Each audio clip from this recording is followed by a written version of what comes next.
let's get into the game.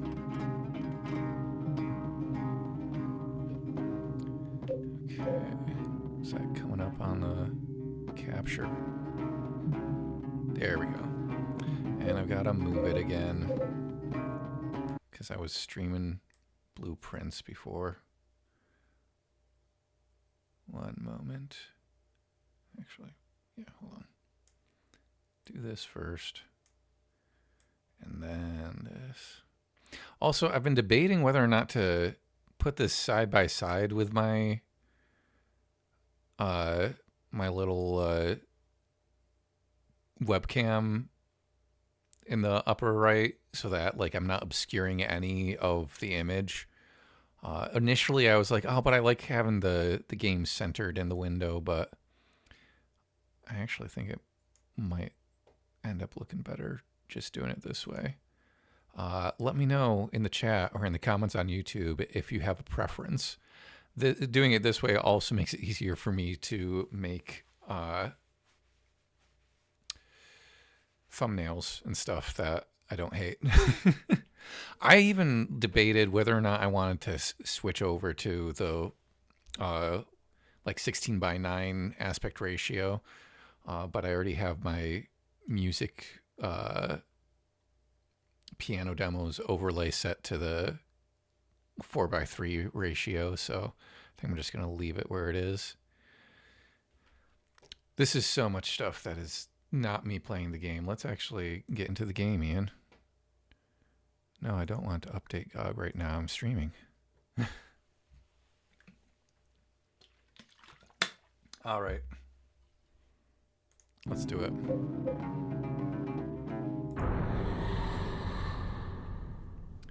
Return from water prison world.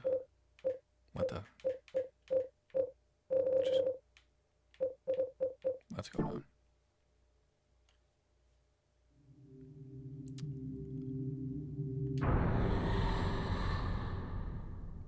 All right, let's just... Yeah, I think... Yeah, these are the same thing.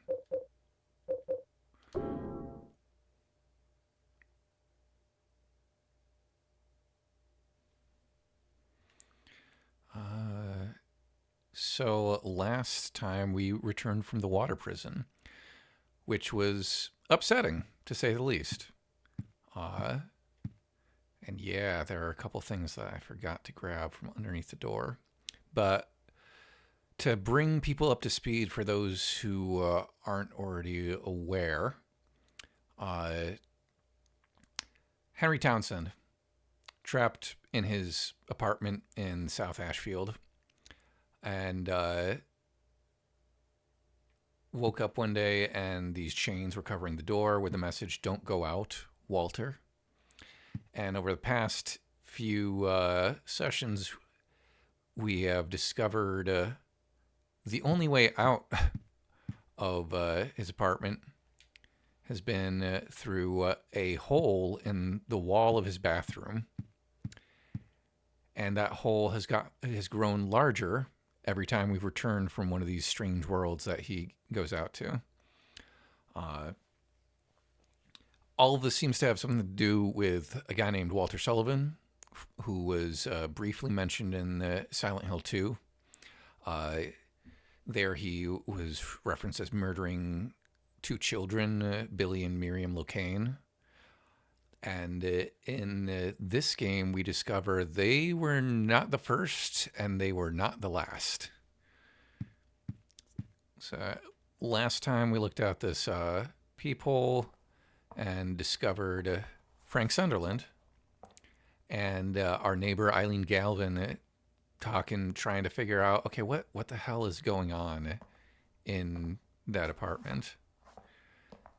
And we also discovered that Frank has been keeping an umbilical cord in a box in his room. And he mentioned that has been growing, like it's a smell. It's been creating a smell, or a smell has been intensifying from it over the past few days. All these things are normal. I don't understand. Like they're all fine. Yeah. Let's check out those notes that were put under the door. One of them was already here when we got back, I think, and the other one was a note that Frank just attempted to put under the door to like talk to us.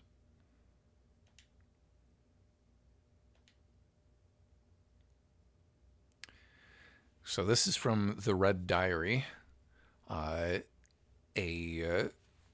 diary that was written by Joseph Schreiber, the previous tenant of this apartment.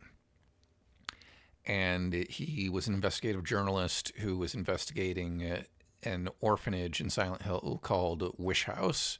In Silent Hill 3, it's called Hope House.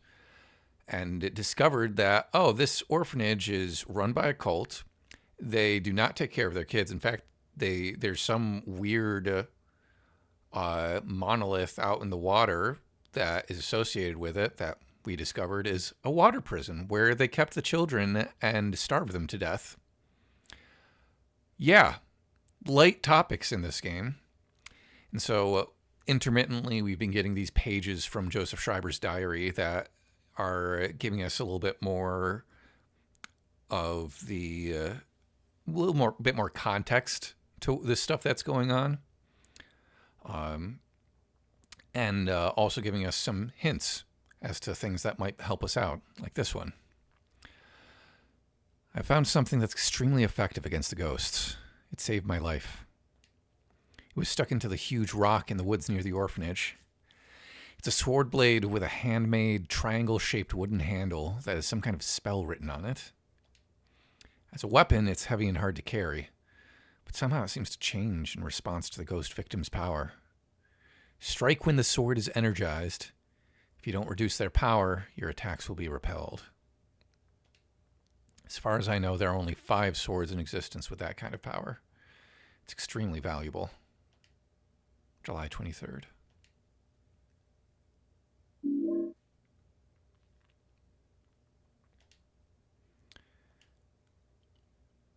And here's the note that we got from Frank. It's stained with blood, and I can't read it. Superintendent's memo. So this is one of the things that I think is really cool about this game in terms of storytelling is we've got this weird note mechanic with the door where we seem to be getting notes from a different time, and also people try to give us stuff in the present, and weird stuff happens to it.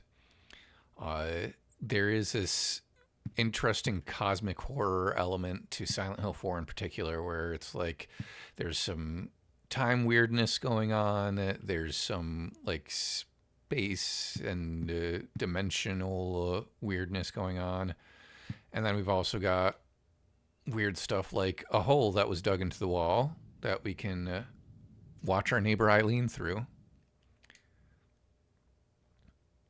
Try not to do that too much, it feels a little creepy. But who knows, maybe we'll find some important information in there.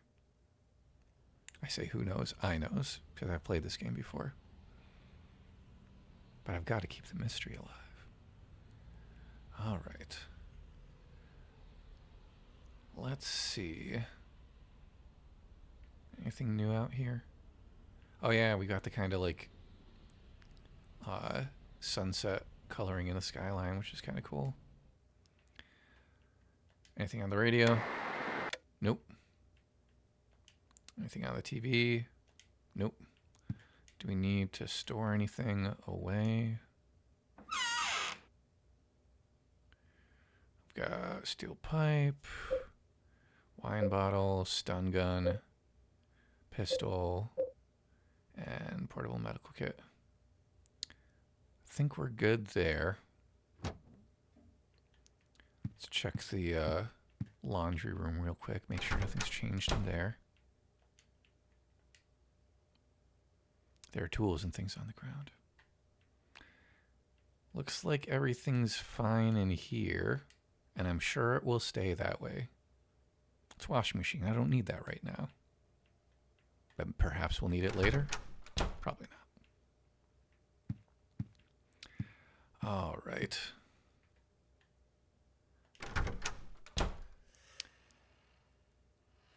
And here's our bathroom. Blood is sprayed all over the shower. It smells horrible. Just like that water-filled room under the cylindrical prison where we found the body of Andrew DeSalvo, victim, was it 18121? Or 19121? I think 18121. Who appeared to be one of the people who worked in the water prison and watched the kids from the Panopticon in the middle. So, it wasn't too broken up about his death, perhaps. Water isn't running in the toilet either. Yeah, I mean, with this in your wall, I can't imagine it would be. Let's go in. The hole's even bigger now. There are a lot of jokes you can make about this hole, but it still won't be as weird or disgusting as the actual, like, symbolism of it, which is, it is, like, meant to be, like, an umbilical cord leading from this apartment to the outside world. There's a lot of noise coming from the inside of the hole. Sounds like weeping. You go in? Yes.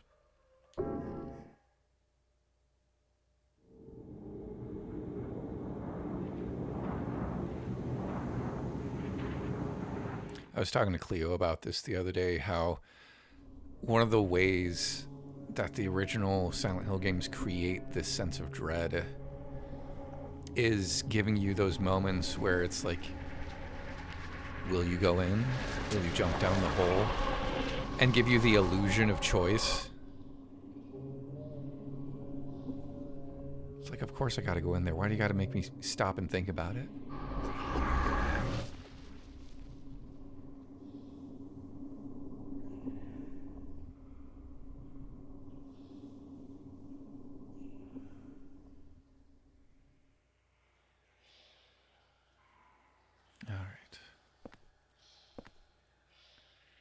Back here, right? That's such a cool image. And it's one of those things where it's like, no clue where that staircase leads or what it's supposed to be doing like this, but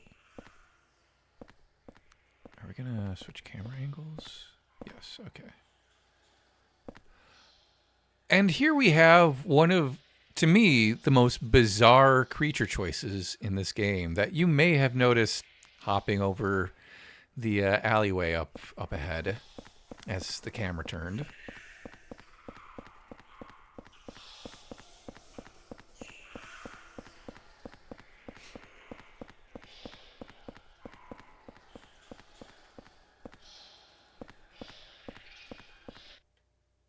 Oh, okay. I thought the cutscene was about to start.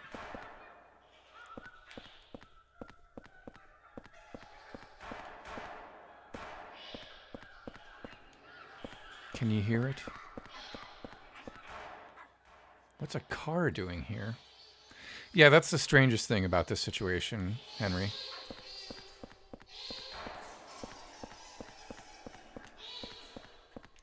Door. Lock is broken. Okay, before I head down, because I think, well, first of all, let's okay, got that there. Map. Okay. I think the cutscene is at the bottom of the staircase, so I'm going to take a moment to talk about the piece of music that we're about to hear in the background of the next scene. It is a piece of music called Into the Depths of Self-Discovery, which, if nothing else, is just an awesome song title. Like, I forgot that this particular piece of music was titled that, but I have never forgotten that title. I've used it for my Go Live notification a few times, not just for this game, but for Silent Hill 2 when I was playing the remake last year. And it is a textbook Akira Yamaoka Silent Hill backing track where you've got kind of groovy trip hop backbeat combined with creepy noises and sometimes some interesting melodic elements. I will link, whenever I put this up as a staying on theme video, I will link to that video that I referenced in one of the early Silent Hill 2 videos that shows the different samples that Akira Yamaoka used for a bunch of the different tracks, because that video specifically calls out one of the samples he uses in this piece, Into the Depths of Self-Discovery, although we won't hear that part of the track in this scene because it's more towards the end of the track on the official soundtrack.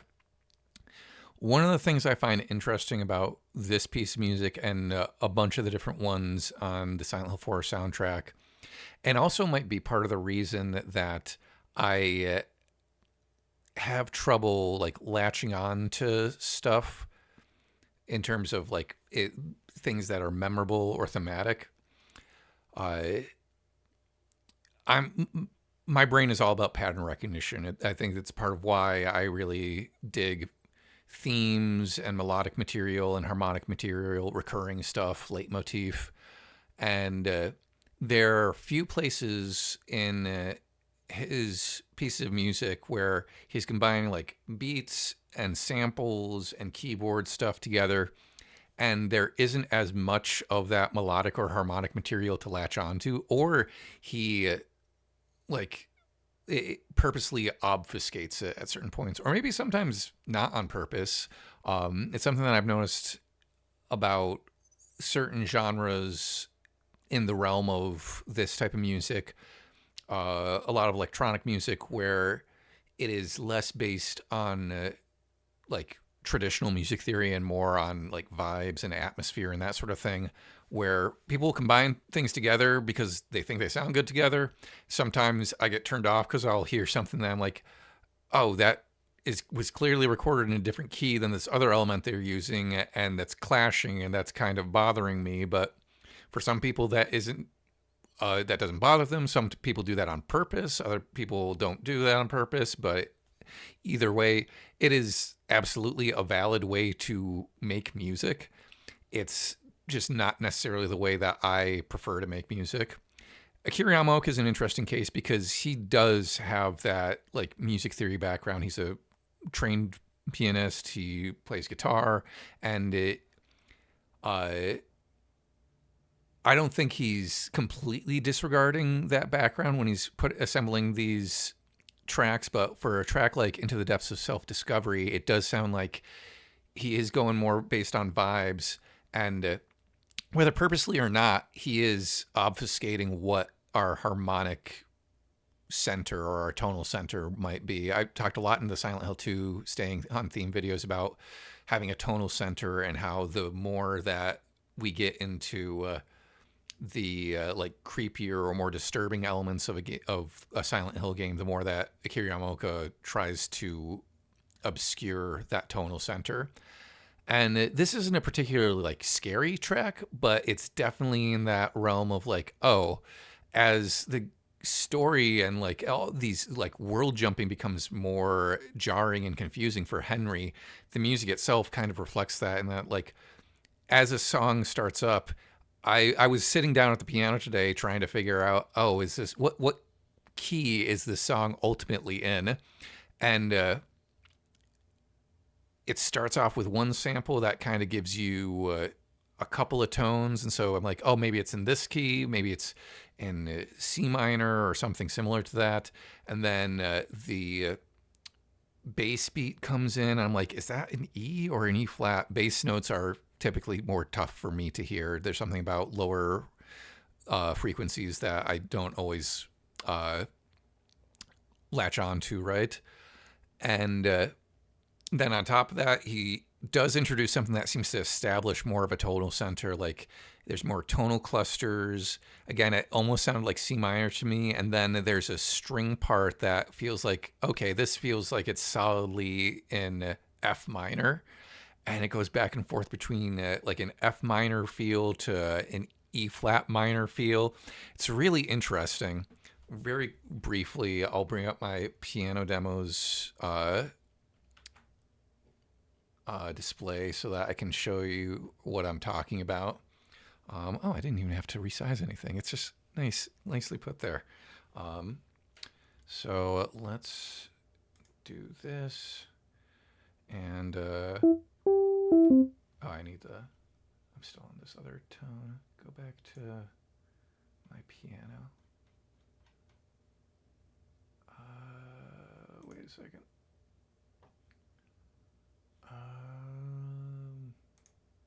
Grand Presence, that's what I was using before. Yeah.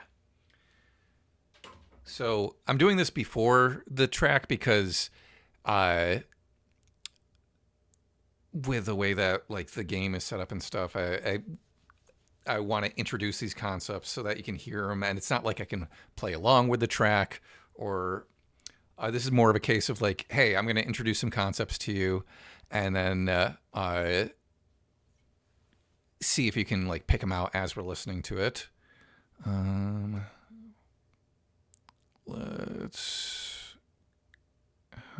do I do this?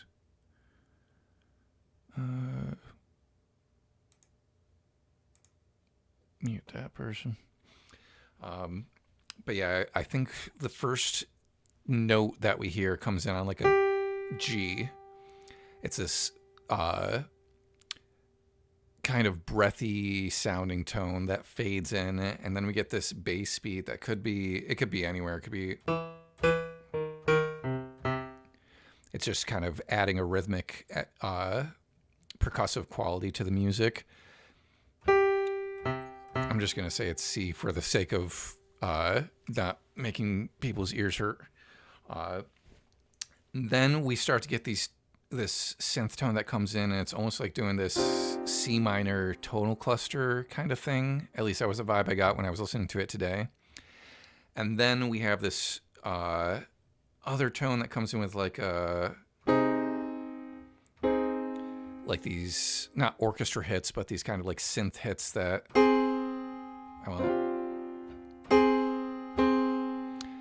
and then we get the string material where it's doing this. And then it goes into, can't remember the exact notes it's hitting, but it's something like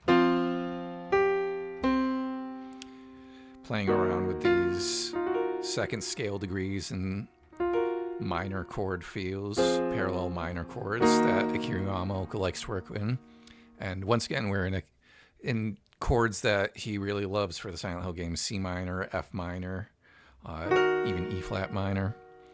But yeah, obviously, if you're more interested in the story, please pay attention to the scene rather than the music. But if you're watching this later, watching the Staying on Theme video, and you're interested in picking out those different elements I was talking about, hopefully that gives you a good primer for hearing those things and getting a better sense of how Akira Yamaoka constructs his tracks. And again, I think there is some purpose to like introducing a tone that doesn't give you a clear tonal center, introducing something else that makes it sound like it could be a different tonal center, and then finally introducing something that feels more like, oh, this is a familiar a piece of harmonic material that I can actually latch onto. There's like a melody or a chord progression here. It's interesting. I think this soundtrack, even though I am not as passionate about it and haven't listened to it as much as like the Silent Hill 2 or Silent Hill 3 soundtrack, I think this is a good one for me in terms of like just something to learn from, because it's a little more outside my wheelhouse. But yeah, all of that said, let's get back to the video game and actually hear the stuff that I've just been talking about. Cleo says, I'm just here for the monkeys.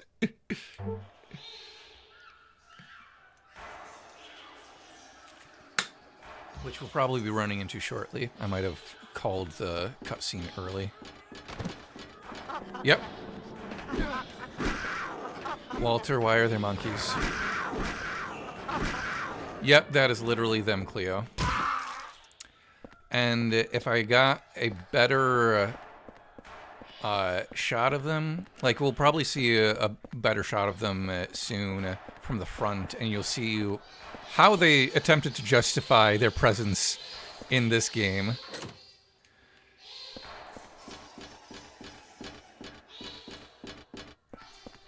Here we go. Ouch! Damn it. Somewhere between G and G flat. Where the hell am I?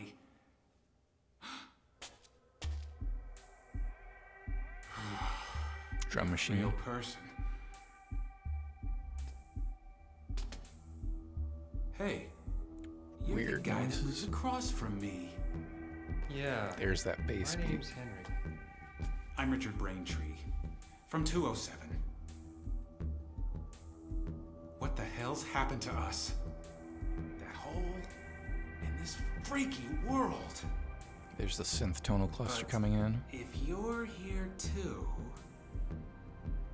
then there must be something wrong with the whole apartment building. You think? That must explain what happened to that other guy too. What other guy? Is that synth Guy who hit? lived in 302 before you. A journalist. He disappeared one day. He got pretty crazy towards the end. Shut himself up in his room. You don't know what and was got going out. on, Richard. There's the synth. The synth Anyway. strings. I'm getting the hell out of here. You should too, if you know what's good for you. Wait. Watch out for that kid.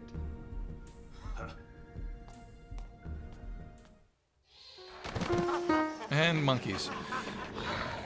Okay, so yeah, looking at it from the front, I think what they were going for here was like a monkey creature carrying its child on the front.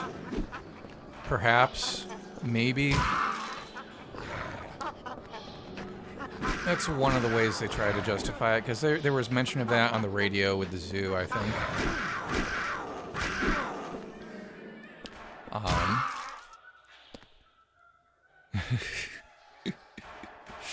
Yeah.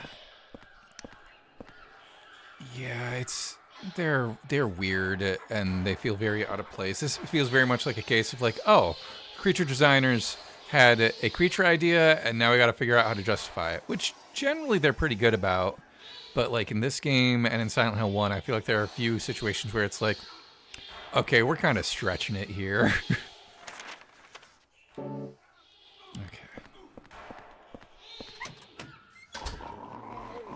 Oh, do I want to go in here yet? I don't think I want to go in here yet. Pay no attention to the weird gurgling noises that you heard. I've seen this sign before, but even so, where am I? Yep. Hotel South Ashfield. We're across the street. So it would seem. We've seen this sign from our window.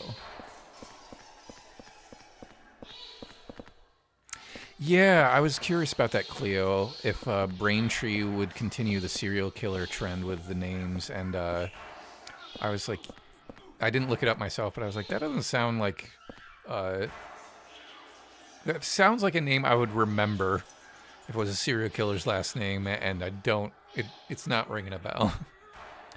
Okay. So, remember that, sword that Joseph Schreiber was talking about in his diary entry.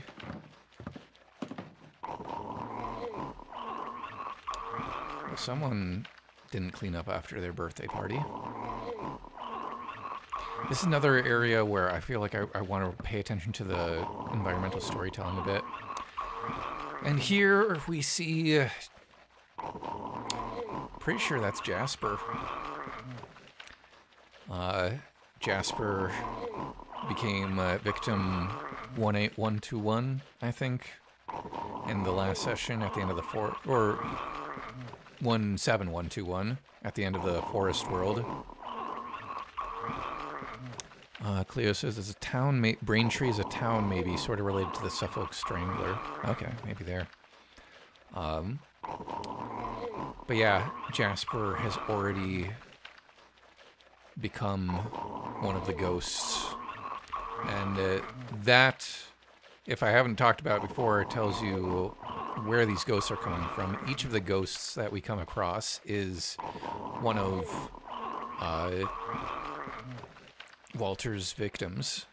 The only victims that didn't become ghosts were the Locane twins, who became one of the most terrifying creature designs in the entire Silent Hill series. So that's what I'm talking about with this game, where it's like, it's kind of hit or miss with the creature design, where it's like some of it feels very thematically resonant or interesting or emotionally right. And then you've got monkeys. Walter, why are there monkeys? Anyway, this gurgling noise is disgusting, so I'm gonna grab this sword. There's a weird sword stuck in his stomach, and he's holding something in his hand. Take the item in his hand. Yes, you got the ghost's key. There's a sword stuck in his stomach. Take it out. So this is the Sword of Obedience. There are 5 of these in the game, and they're the only way you can incapacitate the ghosts. But as soon as I take the sword out, he's going to lie there for a second and then rise back up. So I'm going to leave as quickly as I can.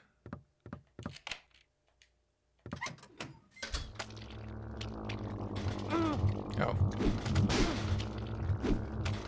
Oh, come on. Step on it.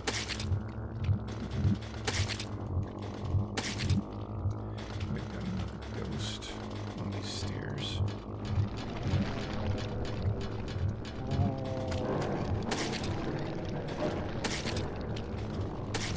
I keep referring to these things in my head as like larvae or pupae, which I don't know if they actually resemble that, but it would make sense with the whole mother-child, baby motif they have going on in this game. Oh my gosh. Oh, and there's a ghost. Oh, crap. Is that Jasper? He's cooking. Oh, come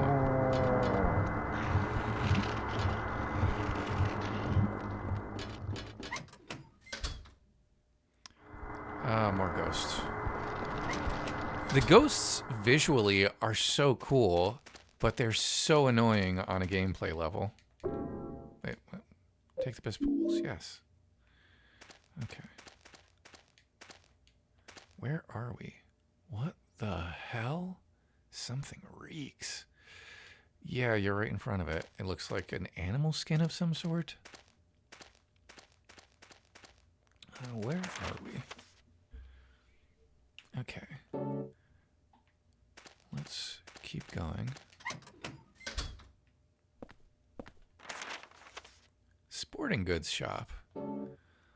Let's take this portal back to our apartment. Ooh. Actually, before we do that, let's grab a golf club. I'm going to go back and throw some items into the chest, just because we don't need all of these, and there may be more important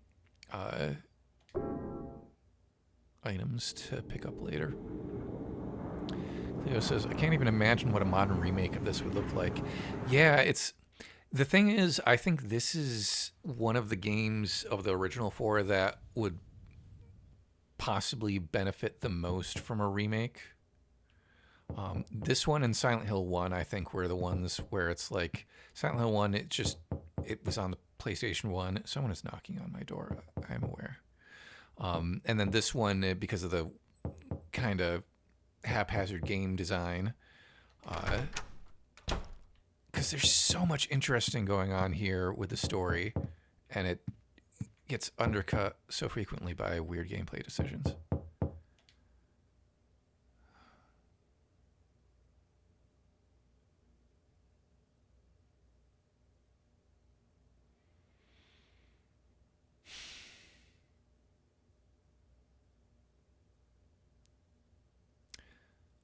Well, that's ominous.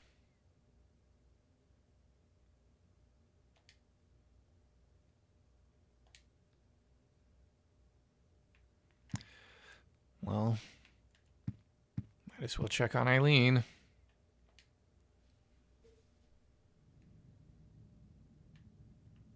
She's not here. Hopefully that means she's okay. Check one more time. Oh, there she is.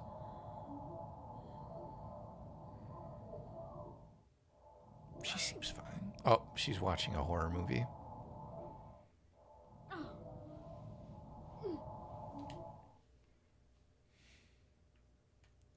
I think I like the way that is thrown into the plot of like giving you that warning now and nothing being wrong with her. It's sort of a delayed setup, which I think is a smart storytelling move for a horror story. Also, I know that I don't technically need to save unless I'm leaving the game, but I don't necessarily trust this game not to have any weird glitches and stuff. Last time I tried to skip ahead to a certain section before the stream, and then when I pulled it back up, it wasn't working, so or I had to back out of it. So I'm just doing this as a safeguard.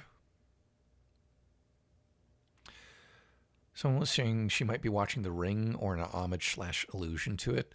That wouldn't surprise me. Let me, if she's still watching it, let me. Oh, can she see me? Eileen, I swear, I'm just checking in to make sure that you have... What?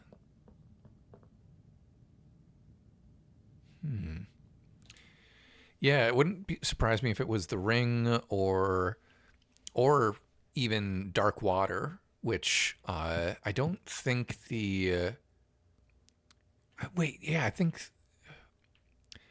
the Japanese version of Dark Water would have come out around the time that this game was being developed, and then the American version of Hey Eileen, are you watching The Ring? The American version of Dark Water with Jennifer Connelly came out in like 2004 when this game came out, I think. I remember, and like Dark Water specifically taking place in an apartment building, much like this one, and having weird shit going on in your apartment. I imagine that the Japanese version was an influence on this game. The American version, I remember going to see it in the movie theater with my mom, and both of us left the theater and were like, that was okay.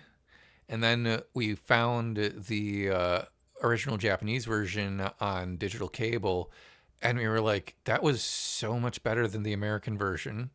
And the American version, I'm pretty sure, was directed by the same director as the Japanese version. But there were things that I liked about the American version, and like Jennifer Connelly's a phenomenal actress, but the Japanese version just had a much more like It was kind of like one of those things where it's like, okay, here's the difference between American and Japanese cinema, where the American ending kind of just tried to end on this haunting downer, whereas the Japanese movie ends on a moment of like, oh, we've completed a character arc, and there is a moment of emotional catharsis.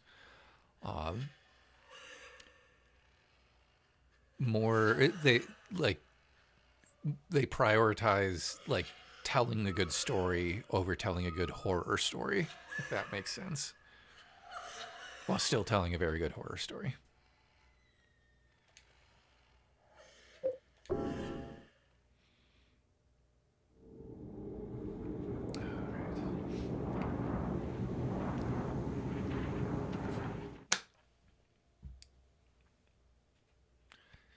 Okay, where are we again? We're in a sporting goods store.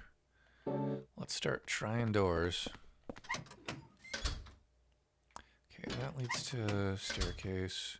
Where does this one lead? It's locked. Okay. Alright.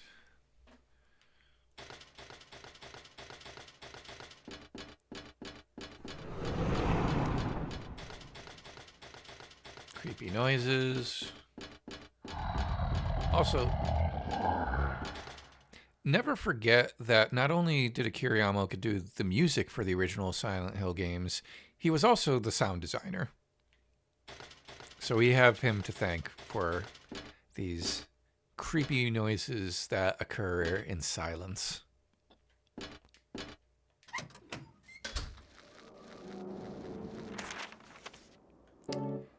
The pet shop. I'm sure this will be fine.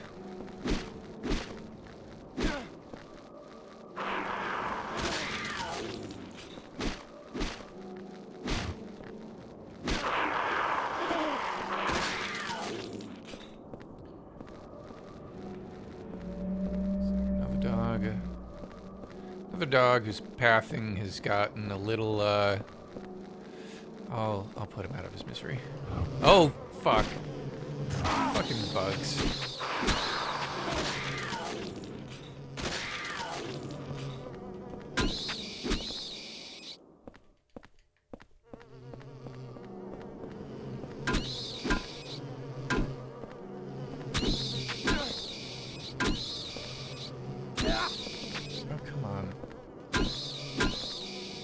Stomp out this one so that doesn't get back up.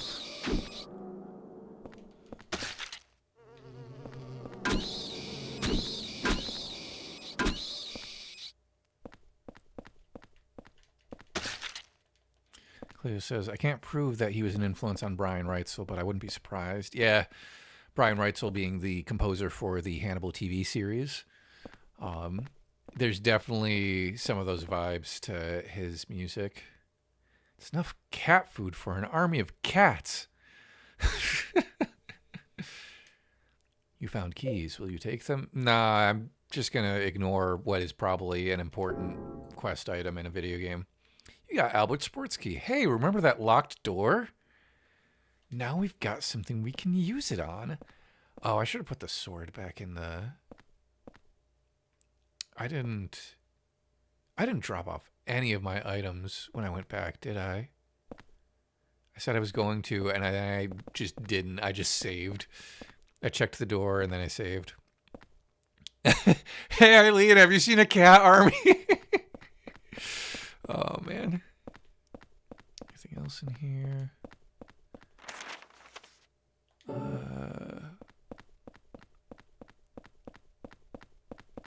There are things I actually want to say about the pet shop, but I'm going to wait because I think they become more relevant when we come back to the pet shop later in the game.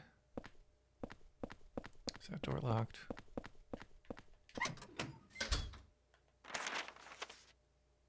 Is this where I came from? Hold on. No, I came from over here because that's where the dogs were.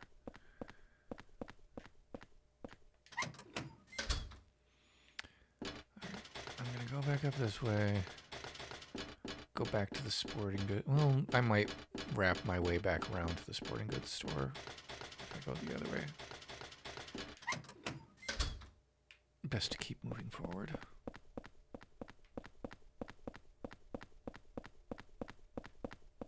Akira Yamaoka is very comfortable with just having areas be completely silent, which I do think is something that's missing from the remake. There are fewer moments of complete silence like this, but the soundscapes that Bloober Team put together for the remake are very cool. Oh, come on. Get out of my way. I've got the sword, but...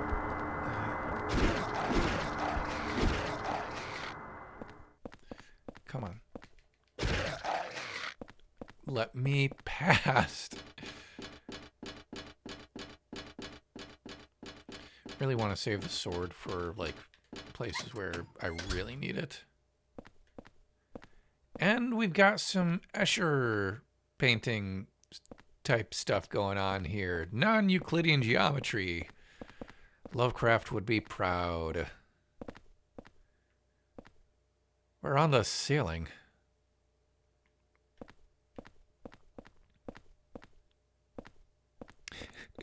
Cleo says, I sat there on my last video trying to argue that they do use silence sometimes, only for the creepy background music to interrupt me. Yeah. An upside-down clock. The hands aren't moving. Doorknob is rusted shut and I can't get it open. I think this is going to become more relevant when we come back here later. There's no one else to leave in this room, right? Yeah. Okay. Now we'll go back to the sporting goods store.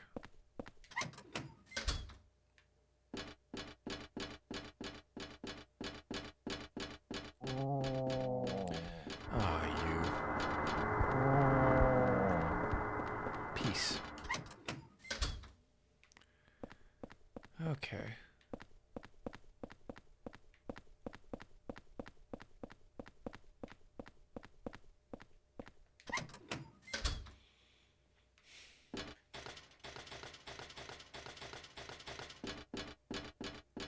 I don't know if I'm sitting with better posture since I'm on stream, but my sciatica seems to be a combination of that and this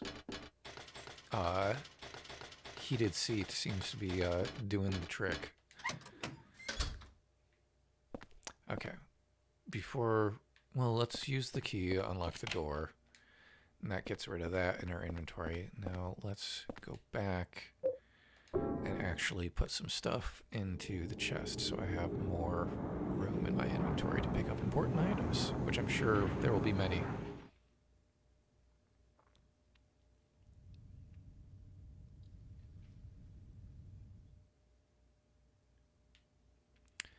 Okay. Let's check the door, do our usual rotation of checking the people, checking in on Eileen. And the message from before is gone. And Frank's just staring at the door trying to figure out what the fuck is going on with apartment 302.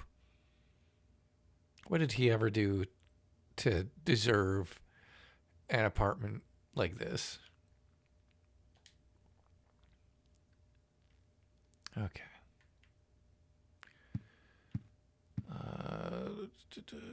Checking out Eileen.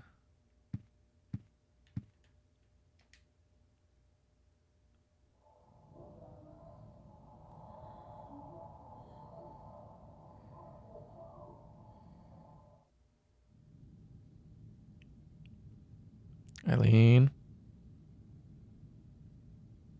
Eileen.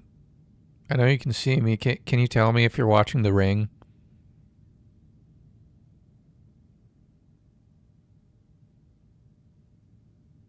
Okay, nice talk. Oh.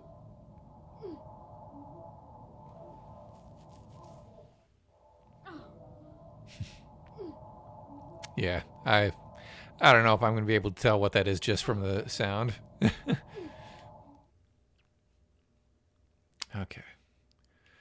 Put stuff in bin. I'm not going to use the sword, so I'm going to throw that in there. Haven't been using the pistol. Let's put the wine bottle in here. And I'll hold on to the golf club. Yep, she's definitely watching a horror movie. I just don't know what specific one it might be. Just call her landline. Hey, Eileen, 7 days.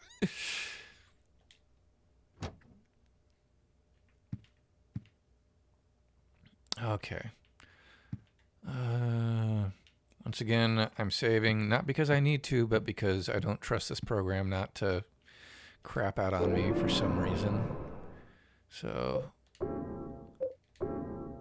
let's do that.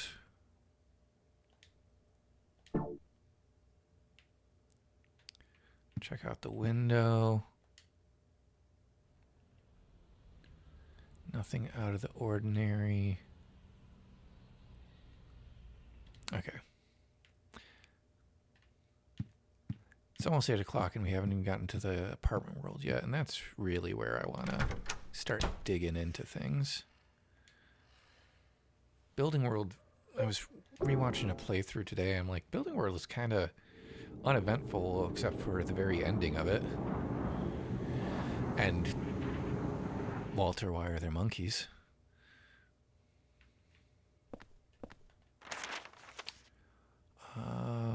Okay.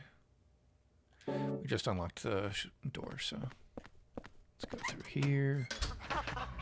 More monkeys. What fun.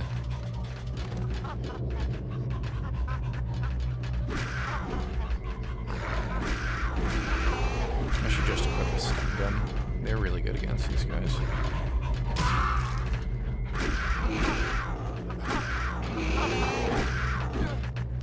But on easy, they don't seem to be putting up much of a fight, so I think we're gonna be okay.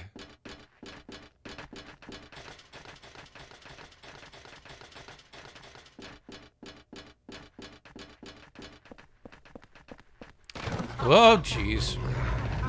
You interrupted me when I was trying to be courteous to my chat. How's everyone's week going?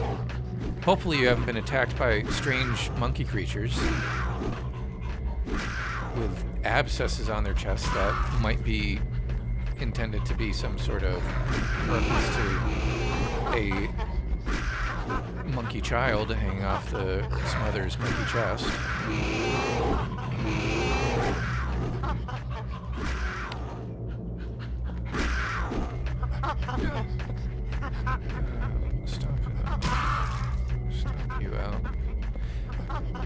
They do look kind of more masculine.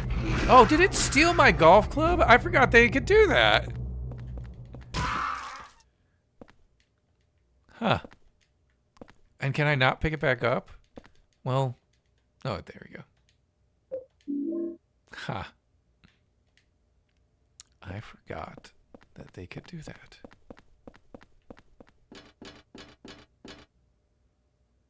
Okay. Let's try this door first. Lock is broken. Classic Silent Hill. The lock is broken and I can't open it. Elevator's not here. Oh, this elevator is here though.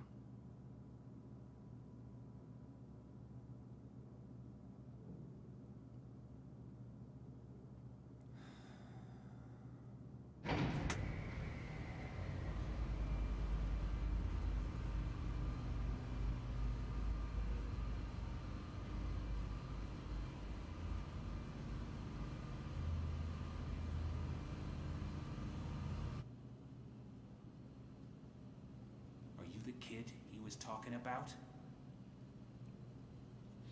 You live in that apartment too, huh?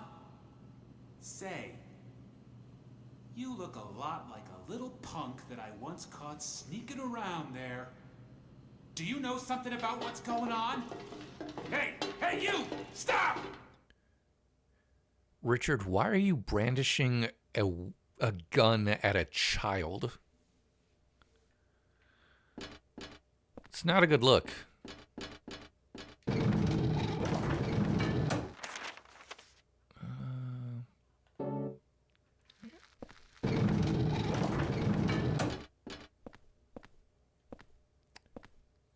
down further, or could go outside. Let's go down. Oh, I know that noise. That is the noise of weird fleshy protuberances blocking my path. Unless my ears deceive me. Ooh, health drink. It's a nutrition drink. It's not health, it's nutrition. Heals your body with supplemental nutrition. Where even are we? Oh.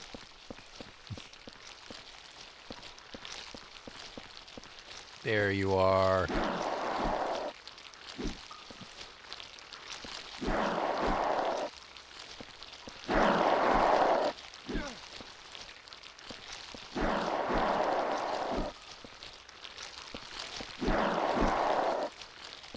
Okay.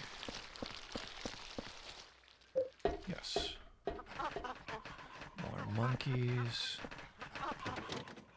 Door's locked from the other side. It's broken. Where am I now? Okay.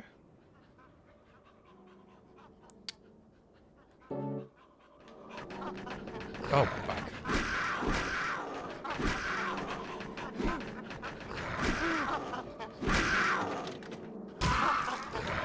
I think this is another reason why I, no, stomp out the monkey. Why I had an easier time with the original Silent Hill games than some of my friends who just couldn't deal with the controls is I just defaulted to easy mode on all of them when I played them originally because I was like, I'm not a gamer and I'm more here for the story than anything else. So, I'm not going to make things more difficult for myself. Why would I do that?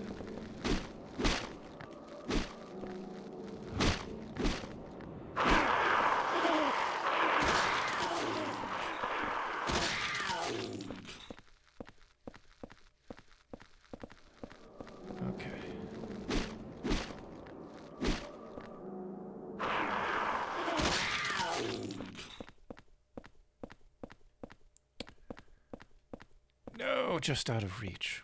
Okay. Oh, these camera angles. It's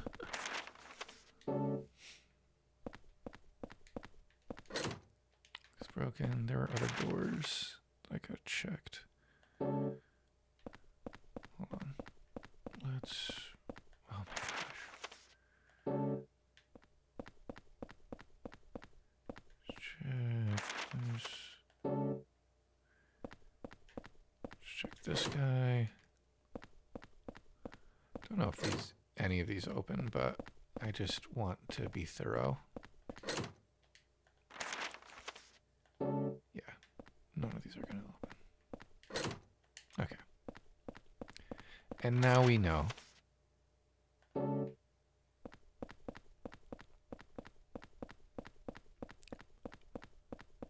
Okay. More monkeys.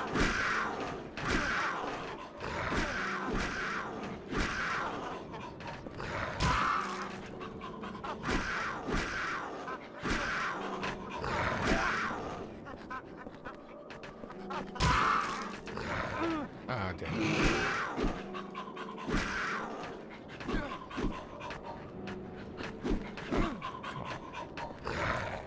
Oh, damn it. Did he grab one of my items? He grabbed my stun gun. No. I need that.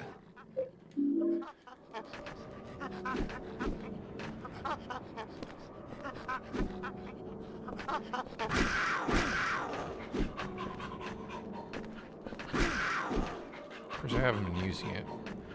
Man. They really go out of their way to make these creatures as disgusting as possible.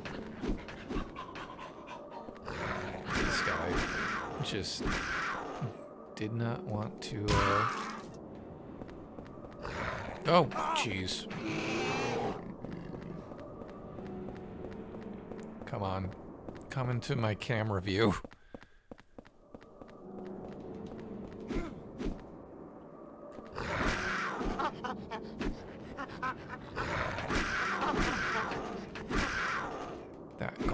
club, I'm almost positive it's not yours. Fucking. That's why I came back in, because I knew that he wasn't staying dead on the ground.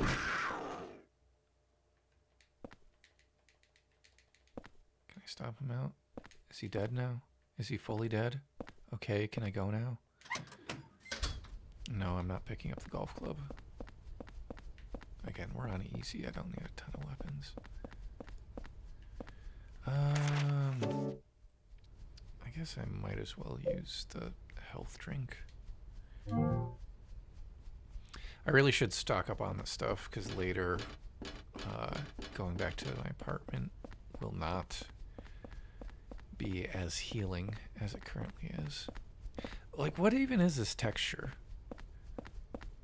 I feel like I remember seeing somewhere that, like, some of the textures they used for, like, the environments in some of the Silent Hill games were just reused from, like, creature textures, so for all we know, this is, like, the Abstract Daddy texture just spread out flat.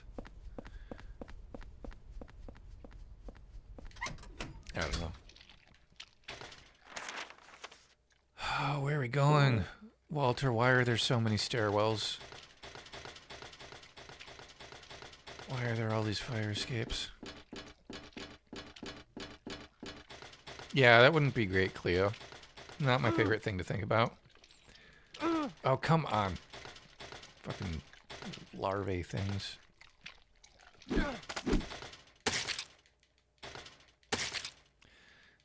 These are this game's version of the bugs in Silent Hill 1 and 2.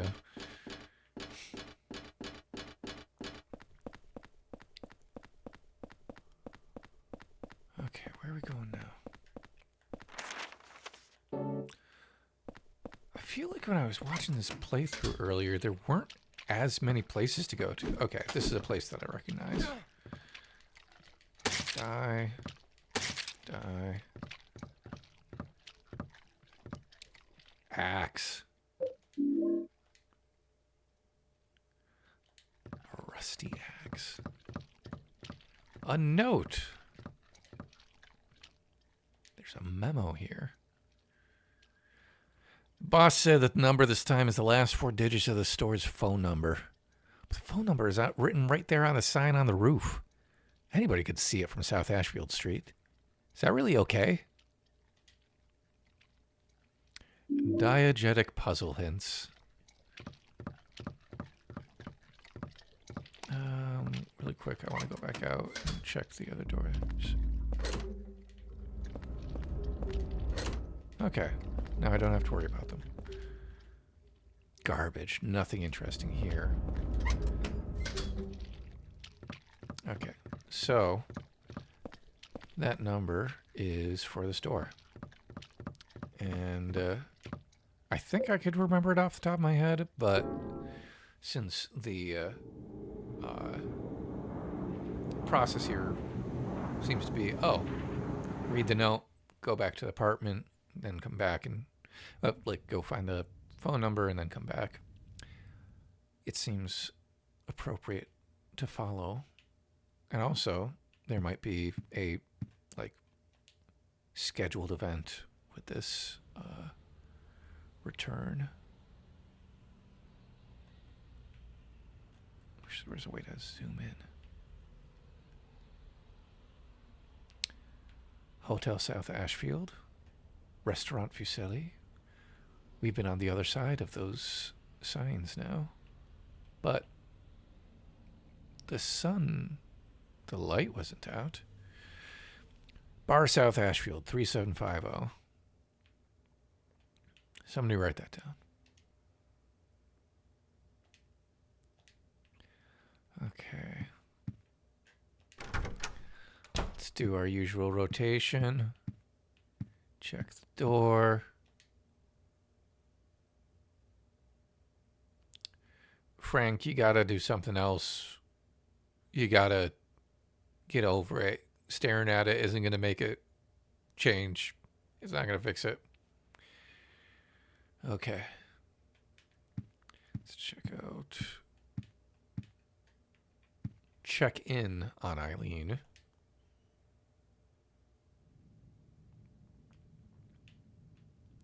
No news is good news, I suppose. Do a quick save.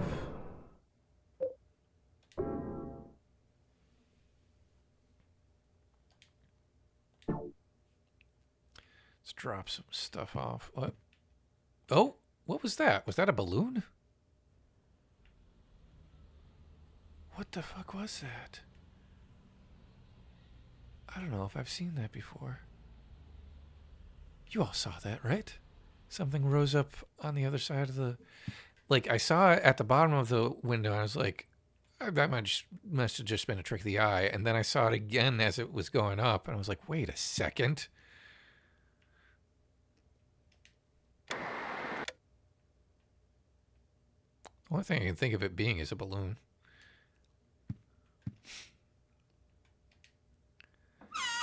Let's put the golf club in there. Maybe I'll switch over to the axe. Hopefully the axe doesn't break. Right? Doesn't seem like a weapon that should break.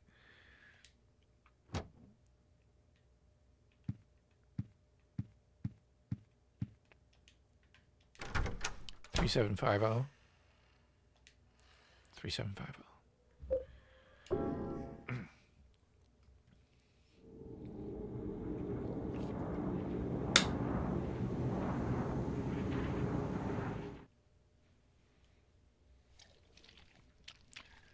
Okay. What are you looking at? You're just looking at the larvae on the wall. Look, as long as you don't bother them, they're not going to bother you. I think. Okay. Let's go here. Oh! Cleo says, at some point, a severed head floats past your window twice. The problem is that I texted this to someone else instead of chat. Oh, Cleo. Oh, I'm so sorry. Oh, no.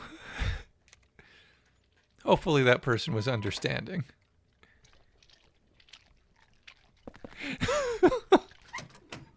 I'm just imagining getting that text out of the blue. That's wild. Okay. Can't go down those stairs.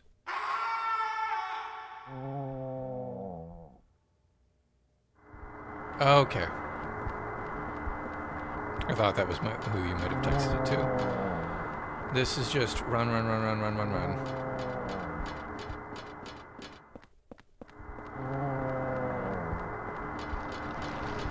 Fucking ghosts.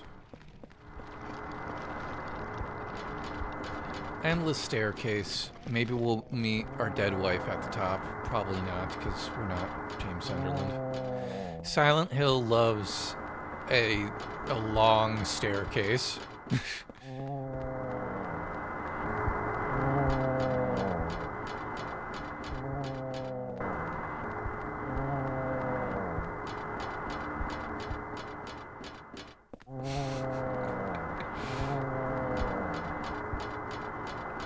Come on. Just kiting these ghosts.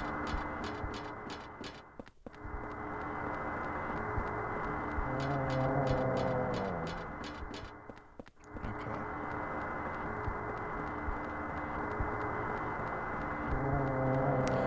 Oh, wait a second. What's this? It's door 207 for my apartment building. There's a plate on the door.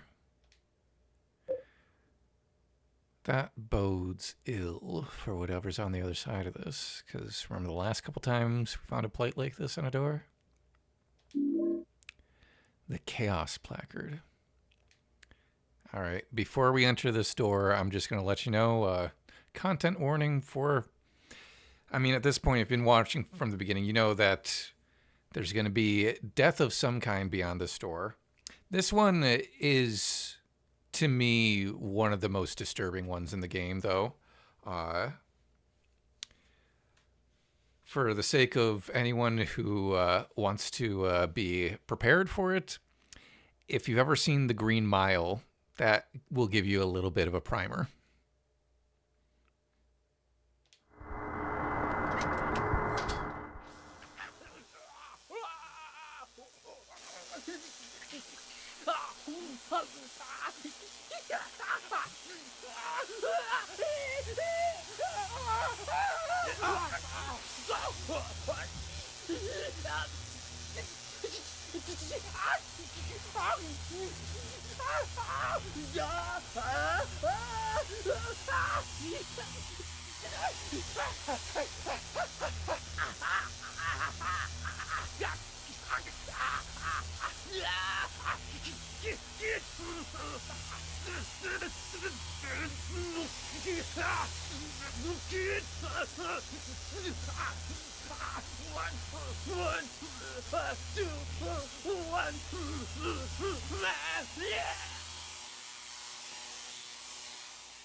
Told him not to wave a fucking gun at a kid.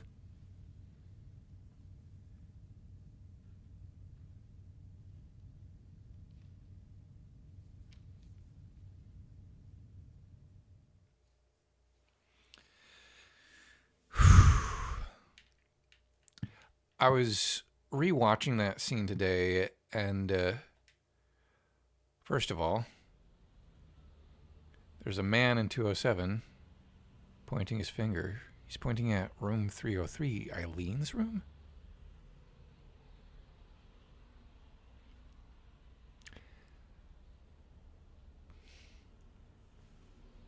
Concerning.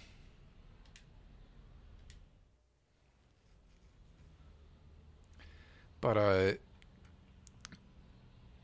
I was thinking about the fact that, like, I think the reason that that scene is so disturbing is because it doesn't do the typical thing you would expect from like a Resident Evil game or certain horror movies where, like, you have the buildup of the electric chair and then you have, like, I don't know, his eyes explode or his head explodes or something. The fact that, like, you just watch this guy in agony get electrocuted to death and it ends with him just slumping forward, that to me, I think, is one of the things that Silent Hill does really well, which is it maintains a sense of groundedness even when it's pushing Looks that like boundary. another one, Captain. Got 121 on his head. It's just like that case from 10 years ago. Yeah, that Walter Sullivan case. But Sullivan's dead. They even got the body. Must be some crazy copycat. Yeah, but even so... A copycat? And now the news. Yesterday, Wally the Walrus, a longtime resident of the Springfield Zoo, gave birth to a healthy baby walrus pup named Buttercup. Mother and child are doing just fine. Mother and child. So, that creepy man's still there. I think we can all probably guess who the creepy man is, but I'll be coy about it.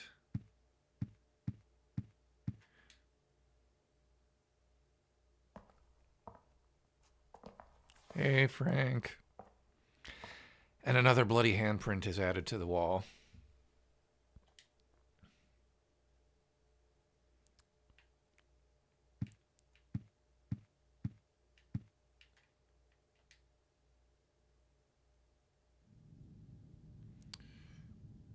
Oh. Looks like Eileen's getting ready for a night out on the town.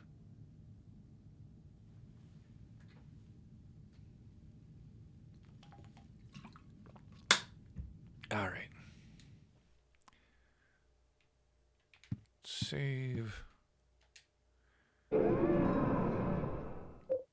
Making good time. Took us about an hour and a half to get through the building world, and that was with a music digression. The next world, though, I think is going to be a bit more in-depth. And it is probably my favorite world in the game. Anything else we need from here? No.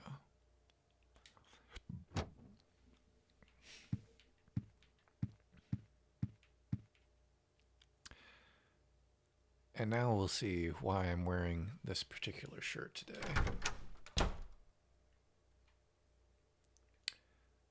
What's this? Surrounding the hole in our wall. Could it be an outline of the halo of the sun?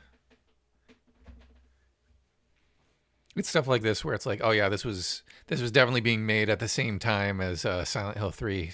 Definitely wanted to find excuses to reuse assets. This hole, it doesn't look like a human made it. It's getting bigger and rounder. I think I've seen this pattern before. Will you go inside?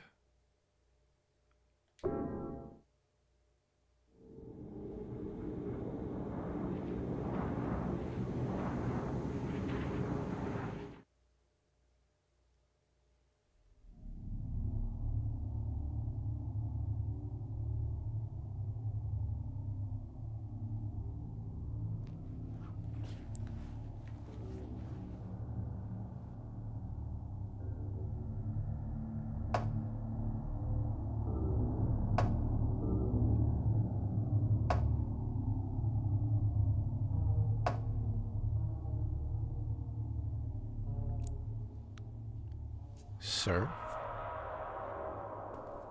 what are your intentions with my neighbor?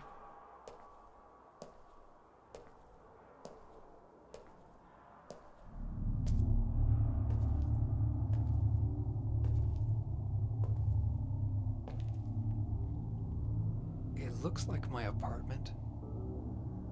But what the hell is this?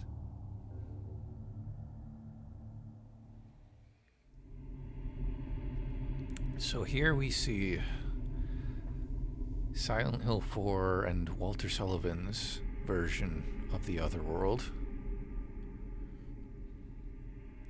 Cleveland says, so the sexy nurse costume at Heaven's Night in the Silent Hill 2 remake, that's a reference to an extra outfit you can get in this game for Eileen because she's going to a costume party? Is that the concept? I think I do remember someone talking about that on like the Reddit or something. When the remake came out, how yeah, there's that nurse outfit that you can find on the bench, and I never really got into like getting all the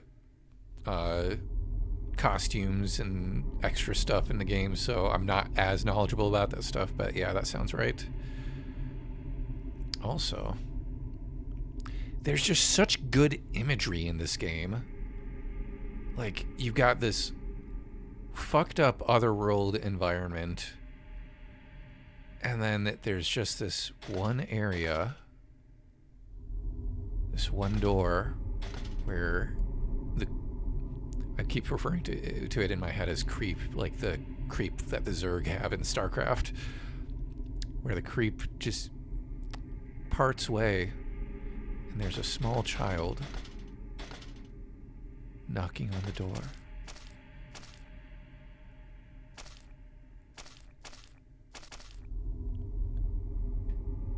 You okay, kid?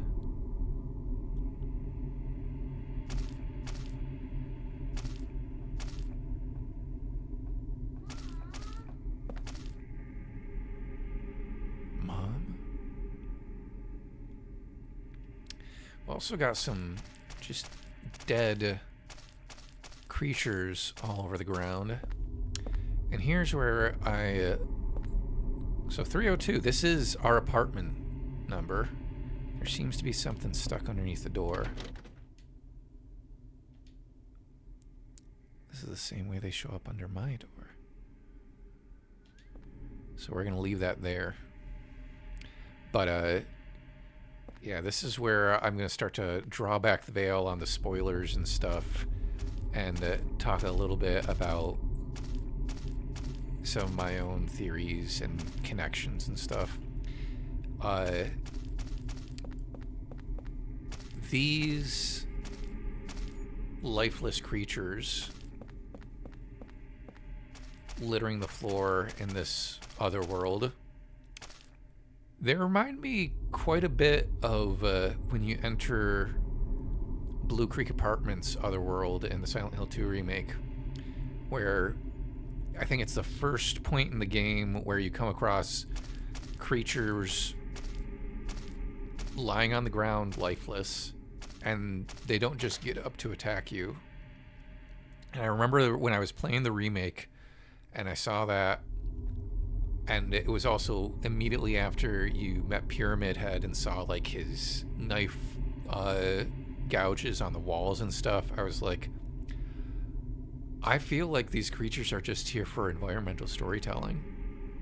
Like, one, yes, it's to put you on edge and think like, oh, they're going to hop up at any moment. But again, Silent Hill is really good about showing restraint, and they don't get up, at least not immediately. But I also felt like it was, oh, this is, I wonder if these bodies of creatures are lying on the ground because Pyramid Head just came through here and took them all out. And similarly, I wonder if these dog creatures are lying here lifeless because Silent Hill 4's Pyramid Head has been through here. And here's where I posit my thesis, which I'm sure is not new and other people have said before, but Walter Sullivan is the Pyramid Head of Silent Hill 4, but he never takes on a monstrous form. Like, there are other games in the series that play around with, specifically the games that came out after this one, the Western-made games that play around this concept of the bogeyman, and they got really, to varying levels of degrees of success, they got very interested in this idea of like, oh, people becoming bogeymen. Like in Silent Hill Homecoming, there's an ending where a character essentially becomes Pyramid Head. In Silent Hill Origins, there is a version of the story where a character becomes the Pyramid Head in that game, the Butcher. And Silent Hill Downpour also plays around with that concept. I think it's very important in this game that Walter, even though he is technically the boogeyman of this game, the bogeyman, whichever way you want to say it, he never looks like a monster. Unless you count something toward the end of the game. And again, I think it's one of those things where like the easy, logical, or like expected move would be to have him like transform at some point, the way that they do in the other games that came out after this one, some of the other games, and that never happens. And I think that's important. I don't know, what was that guy doing here? Could he be the next victim? Oh, Henry, you're so naive. Or could it be? Yeah, dude. You gotta put 2 and 2 together. Come on, man.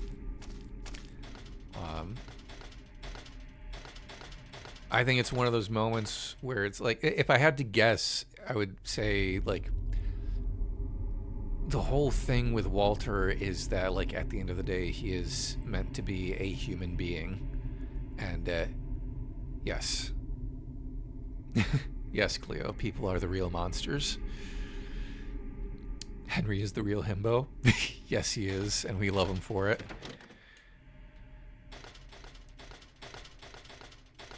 Another dead dog.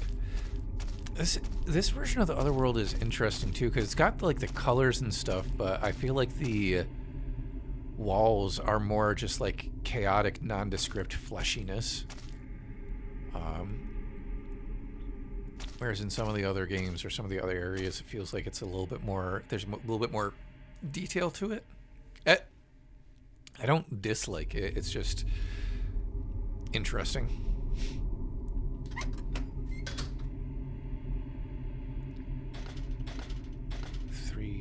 Third floor.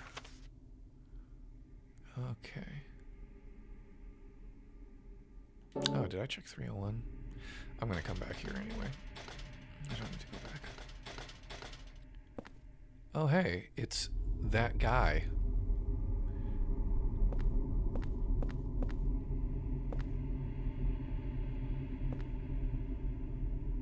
Oop, crap.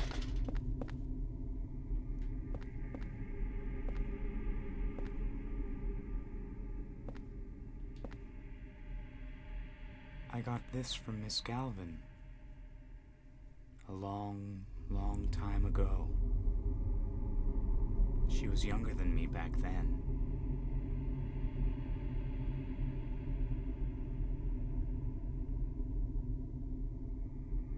She looked so happy, holding her mother's hand. Here. I'll give it to you.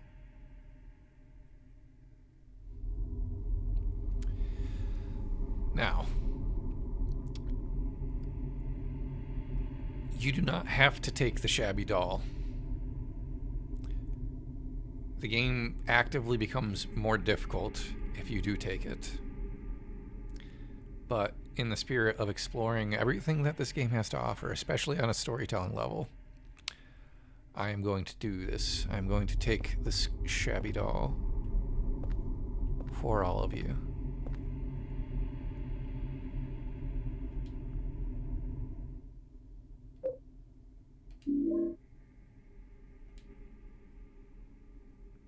Old doll given by the man sitting on the apartment stairway. So when Eileen was a child, she met this man and she gave him her doll. Makes her rather significant to him, unfortunately. Because if there's one thing you don't want to be in this game, is it's being significant to Walter Sullivan.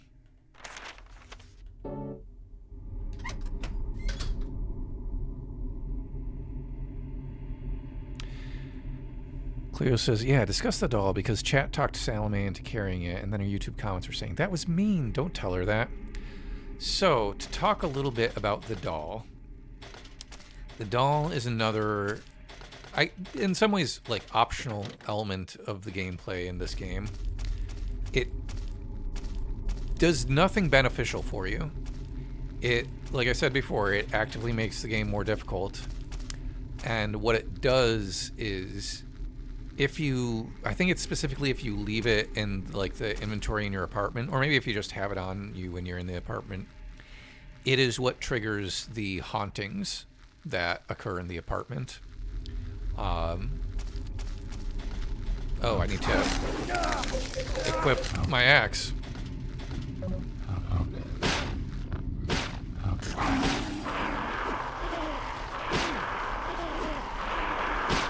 And the hauntings are another gameplay element which can become annoying in the later parts of the game, because the only way you can deal with the hauntings in the apartment is by putting candles around your room and keeping them lit to kind of like stave back the darkness.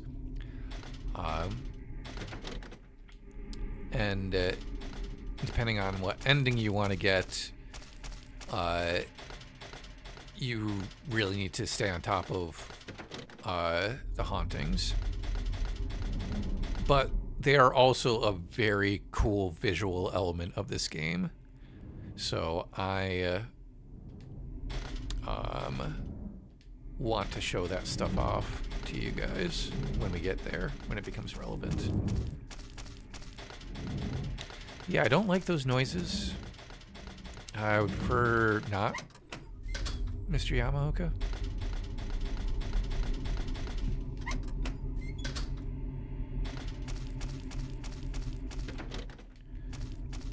You notice that all these doors I'm checking are just saying it's locked, rather than the lock is broken. And this is why this apartment world may end up taking a bit longer than some of the other ones, because... And it's part of why I like this world so much compared to the other ones. They flesh out this apartment building in some really cool ways. And I think it's significant that they did so, because it's like, oh, this is not just the apartment building that Walter lived in. Oh, I thought I saw a health drink on there. It's also the apartment that you live in, Henry Townsend. Is that something I can look at? No, I don't like these whispers, and I don't like the ghosts. Okay. Checked all those doors. Again, I'm doing this very methodically. What are with these noises? Come on. Oh, you can actually see, like, the depth in this one. Interesting.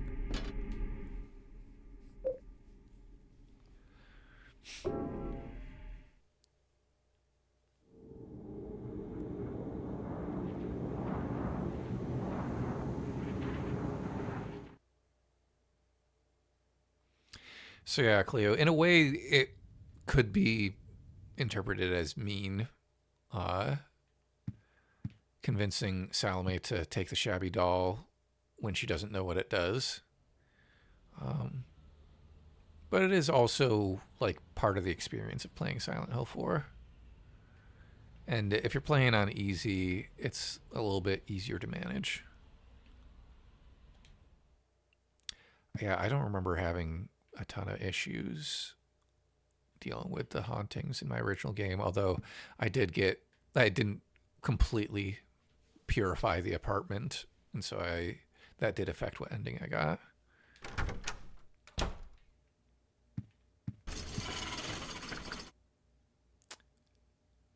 What was that noise? Is my washing machine on?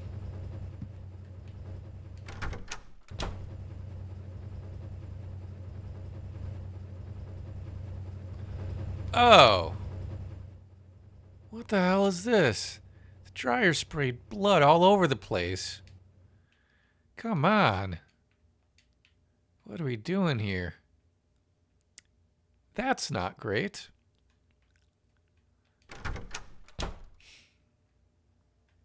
Let's grab a note before I forget.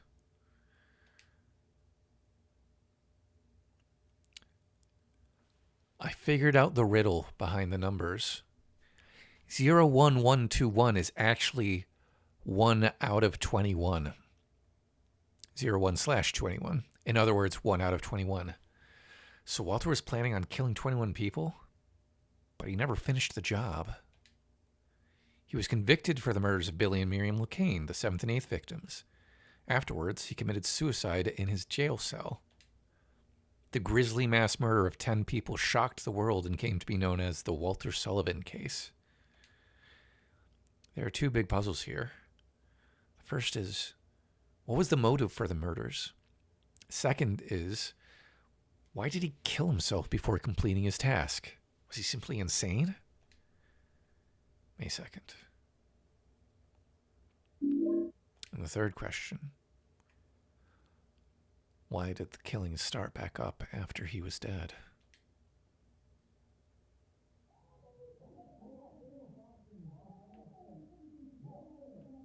Who are you arguing with, Frank? Eileen?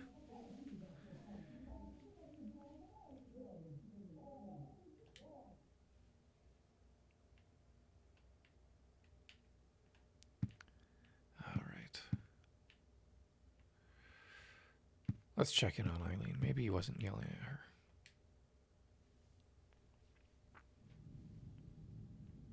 Oh. It looks like Eileen is okay. And she's just hanging out on her bed, probably waiting for this party to start.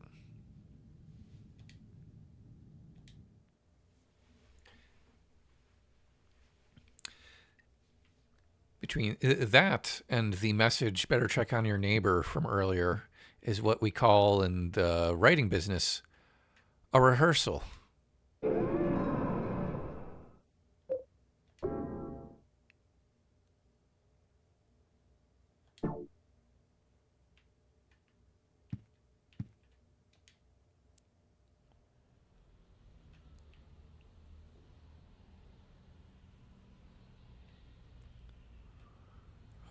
Okay. Wait, what? Was someone just lying on the ground in that apartment down below? That might have been one of those blink and you'll miss it moments, or like it's there and then it's gone. I suppose I'll have to look back at the video afterwards. Let's check the radio.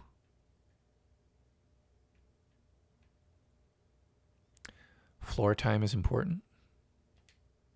Police arrested a Mr. Saguru Murakashi after he was discovered naked, urinating from the top of a utility pole in North Ashfield. Okay. I don't know that that one's meant to have any thematic resonance. Think that one was just thrown in for kicks.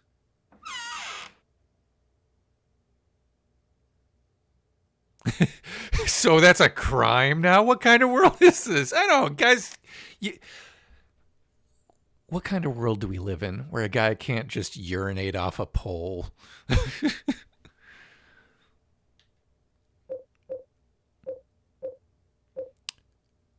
So yeah, let's place this Shabby doll into the box.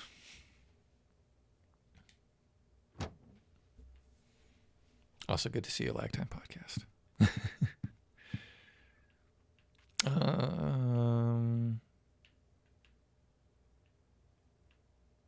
I'll save again.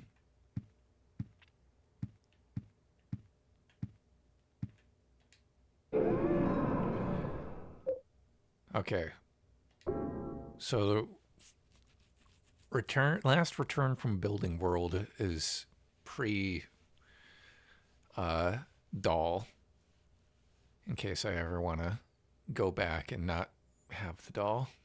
I'm probably not going to go back and play this again. Not anytime soon.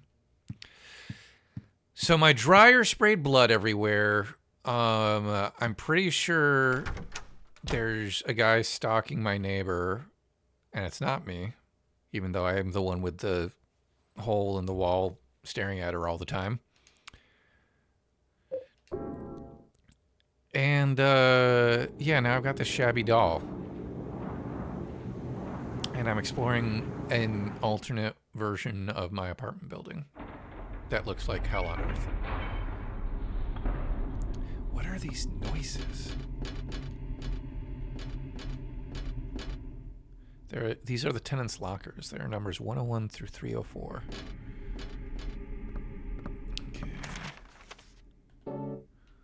Let's go this way.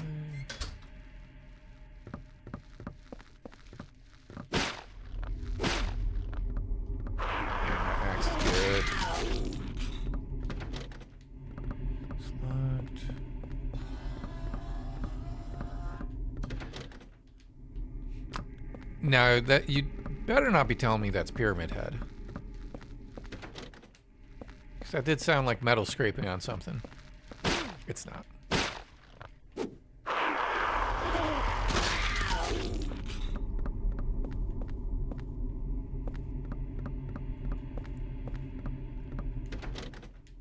Okay. And back the other way.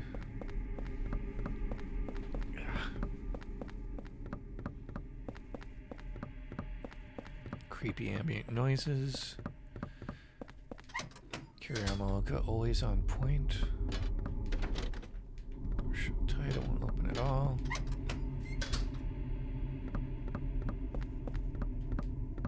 The superintendent's room. Frank's room. It's locked.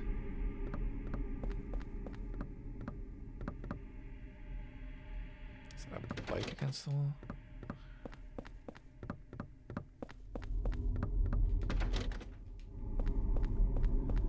Okay. So, there's a lot of garbage. Did I check everything? Didn't check 301. And I'm remembering now that that is exactly where I need to be. Well, we explored everything else. We got it done. And now we'll actually be able to progress forward. Isn't this fun, chat?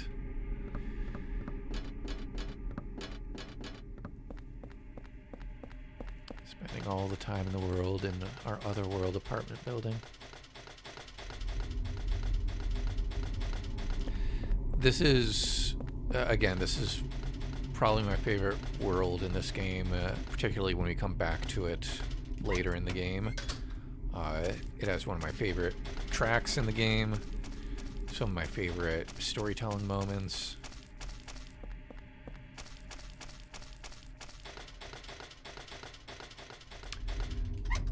And for whatever reason, 301 is the only room that is actually unlocked.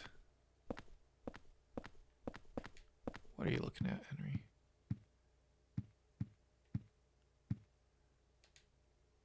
There's a diary here. Last few months, Joseph, the guy next door to me who gave me that rare porn magazine, looks like he's been working super hard. He said if he found another rare one, he'd give it to me, but he hasn't shown his face around much lately. He said he was a journalist and he's always investigating stuff. But I think something strange is going on with him. He's been shut in his apartment, and I can hear all these weird noises coming from there. July 1st. Mike. Oh, my beautiful Rachel. What's with the note on the red paper? I thought you'd written a note back to me. But I guess maybe it was somewhere else. He took it along with my clothes. Those were my best clothes. July 2nd. Mike. And here we start to learn more about the other tenants in Henry's apartment building.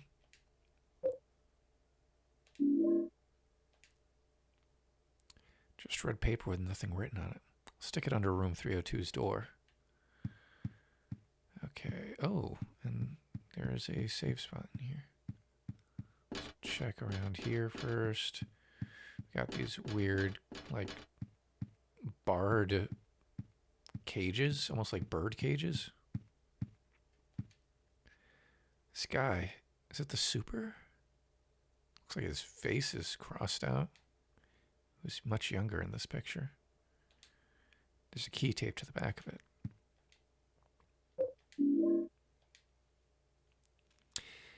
Yeah, so Cleo, yeah. Things are, it's a photo of a nurse. It says, I love you on it. There's a key tape to the back of it.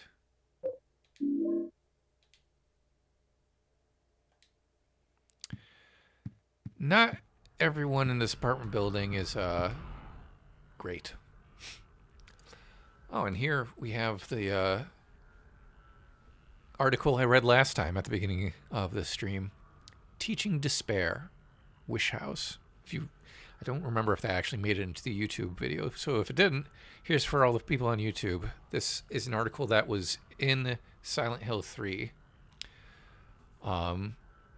Yeah, Cleo, this is the Nurse Rachel. Perhaps. I don't know if that was intentional on their part, but it feels like it was intentional. They like, this game is just like, hey, do we have a name? Let's reuse it because it'll make people sit up and go, wait. Between Frank Sunderland and Walter Sullivan and Rachel. But yeah, so this article first appeared in Silent Hill 3, titled Hope House. And in Silent Hill 4, it comes back as Wish House. Teaching Despair, Wish House.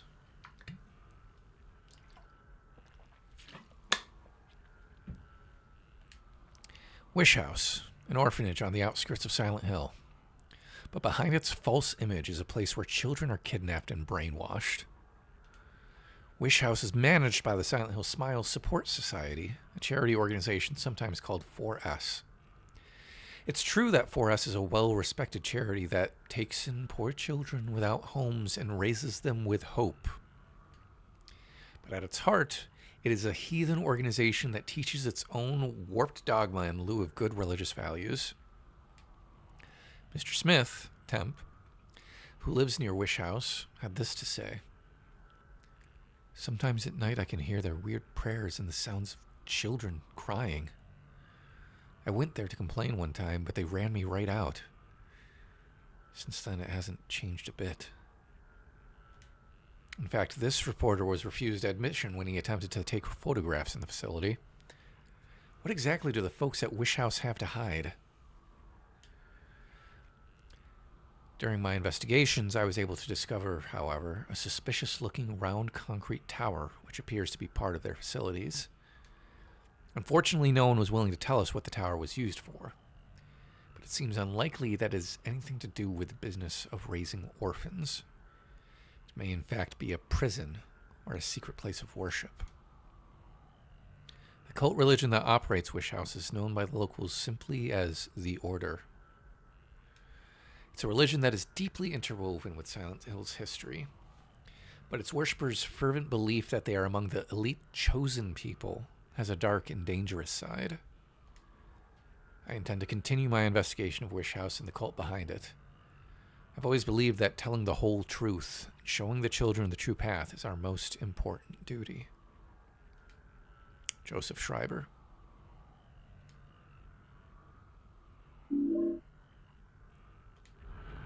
I wonder how much of this game was already created when they wrote that article and put it into Silent Hill 3.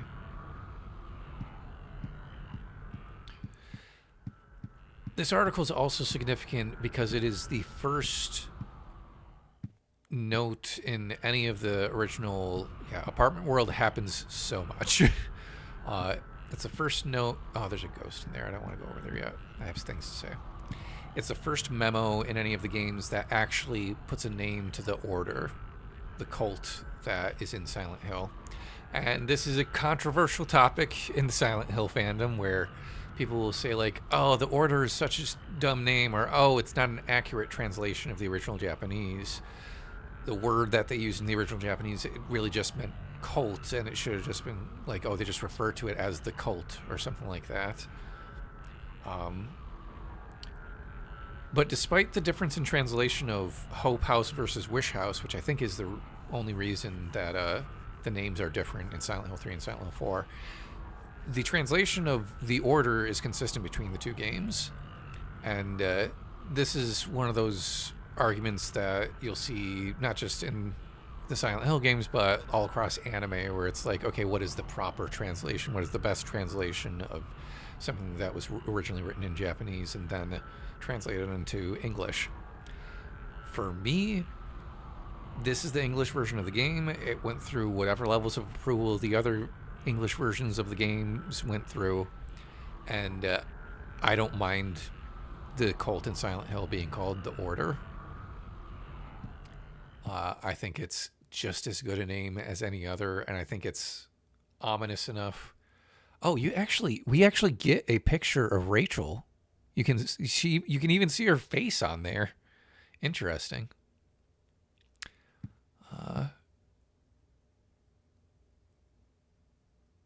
I wonder. First of all, like, okay, yeah, this guy's a creep and is crushing on Rachel, so that's why he has one of her pictures. But why would he have a picture of Frank and himself? Oh, man, these camera angles. I don't think that's a younger version of James. It looks like he's wearing a Hawaiian shirt, which does not seem like James's style, and the face does not look anything close. And I think the ghost out in the apartment can probably corroborate that this is Mike, the apartment's resident, and not James. Okay. Oh, wait, no, this is a different ghost entirely. This ghost is not a ghost of the guy who lived in this apartment.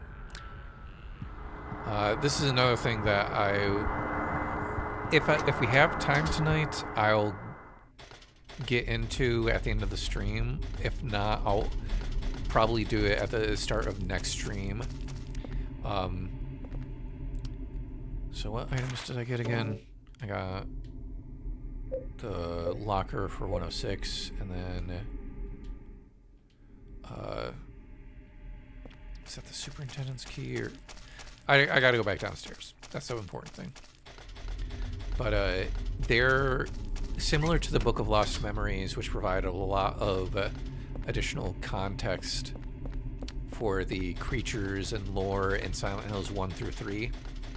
There was material released for Silent Hill 4 that fleshes out the story for every single one of the ghosts that we come across, who are all Walter Sullivan's victims sacrificed for the 21 sacraments. So there is lore for ghosts victims 1 through 19.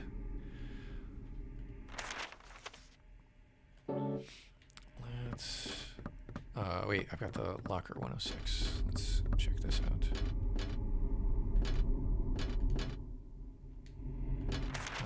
Button. Can't use it here. Okay, what about this one? Oh wait, no, I'm on the wrong key. That's why. Locker key 106.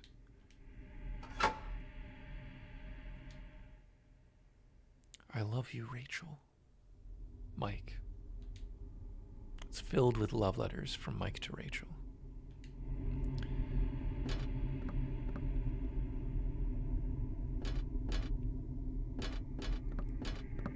Yeah, it's gotta be Nurse Rachel, as in Mary and Laura's Nurse Rachel.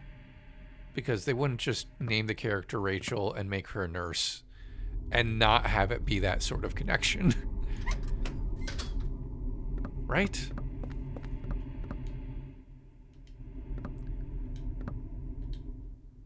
What is this the key for again? Oh, come on! I wasn't perfectly in front of the keyhole, so it wasn't going to use the key. Oh, gotta love games from 2004.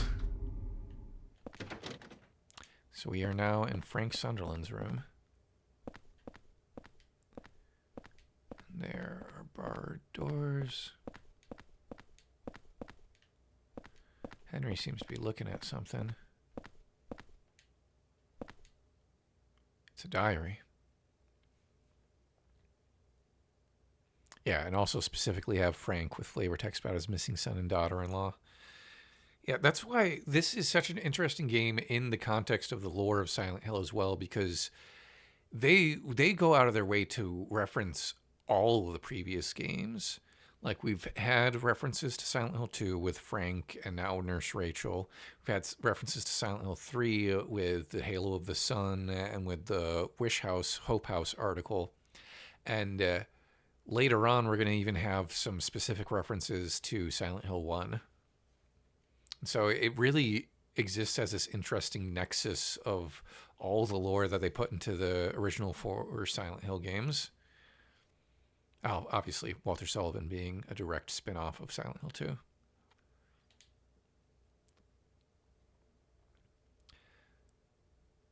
So this is Frank's diary.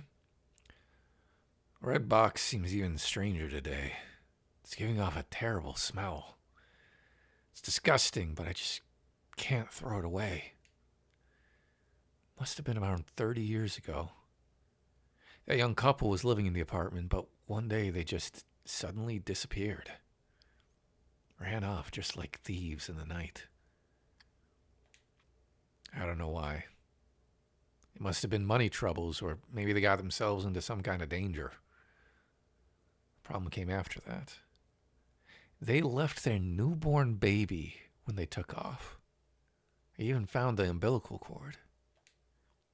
I called the ambulance right away and I heard the baby survived, but I don't know what happened to him.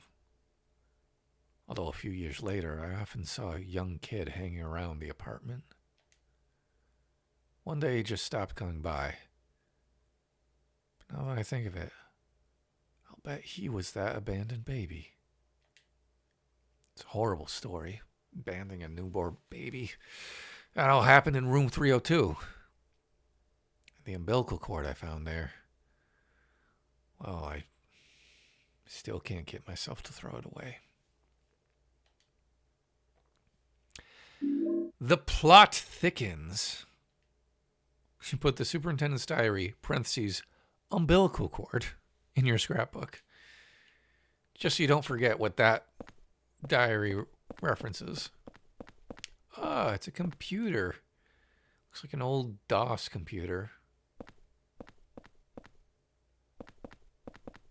Or Windows 95.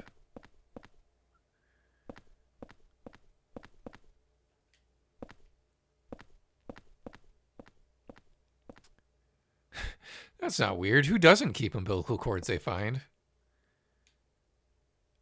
Found by Nurse Rachel. Return it to room 302. Together with the part her boyfriend Mike tore off. It's a piece of paper. Take the red paper.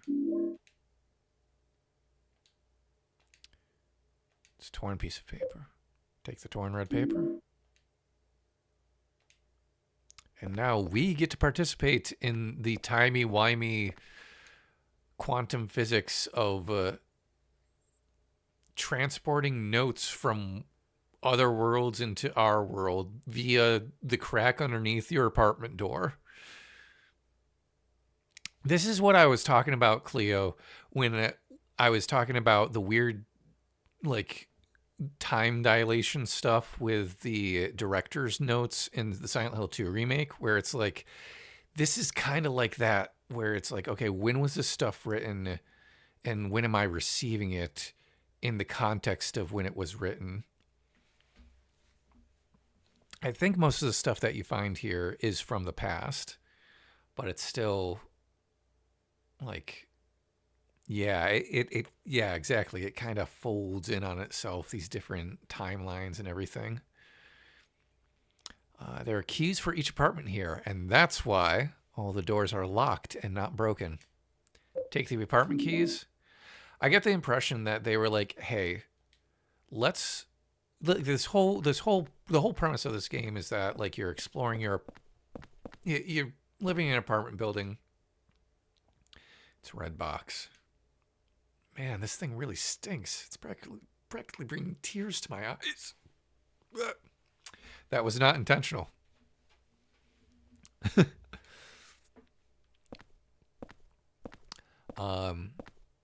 yeah, let's really take this idea of the apartment building as our primary location to heart. What storytelling opportunities does that provide us with? I think that's an instinct that the original Team Silent had and Bloober Team had when they did the Silent Hill 2 remake, which it was anytime they came up with anything, regardless of whether they started with the story or aesthetic or whatever, they were always looking at, okay, what opportunities are there for interesting storytelling here to either bring in thematic material like all this mother and child stuff, or tell the story of this apartment building through the different things you can find in the tenants' rooms, and how does that connect back to Walter? It's a level of care that, like, even at this point in time, in the early 2000s, the original Team Silent was putting into their games. And on top of that, we've got all these characters that we have to create for this game. Why not draw more connections to the other games? What, is you falling asleep, Walter? Not Walter, Henry. That wasn't a Freudian slip. Henry doesn't turn out to be Walter. This isn't... I'm not going to get into that. Nope. It's amazing that I've made it this far into the stream without talking about that movie. Is your foot getting tired, Henry? Well, okay, let's get back into it. Okay. Now let's start opening up. Let's start breaking into everyone's apartments. That's another thing that's interesting about this game is like there are these themes of like voyeurism, breaking and entering, but it's like, well, it's all for the sake of like solving the mystery and saving people, right? It's like we're still breaking into a bunch of different people's apartments. It's those situations that Silent Hill loves to get you in where it's like, okay, it's technically okay the way that we're doing this. Like we're in the other world. It's not like we're actually like spying on people, but it's still, and we're doing it for the greater good, but it's still creepy. There are lots of records and music magazines on the shelves. So whoever lived here was a music lover. It's a turntable. An audiophile, it would seem, with like all these different speakers they have. Lag time, is this your apartment? If it was in the other world? Oh, the fridge in 102. Yeah, I'm getting to 102. Oh, for a second I thought you meant like the fridge in Frank's apartment. Too little blood, not enough umbilical cords. Oh, I see. I see. Frank's apartment is more your speed, I suppose. Okay, is there anything else in here? Did I even grab anything in here?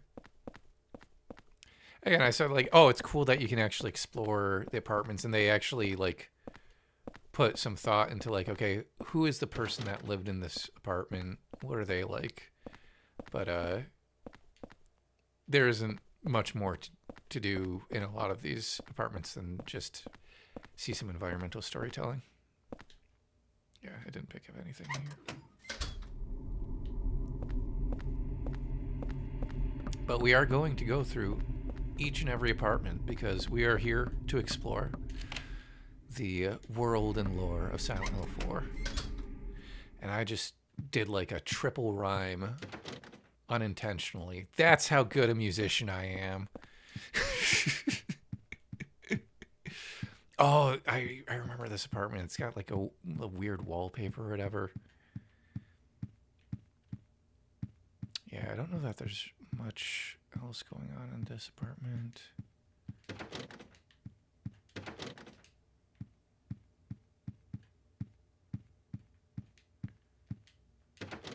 I just want to appreciate the amount of thought and care they put into making each of the rooms in this apartment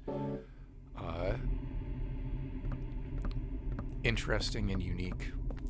Even if on a gameplay level, you really don't need to. And so it is kind of a tedious bit of gameplay if you don't know where you're supposed to be going. What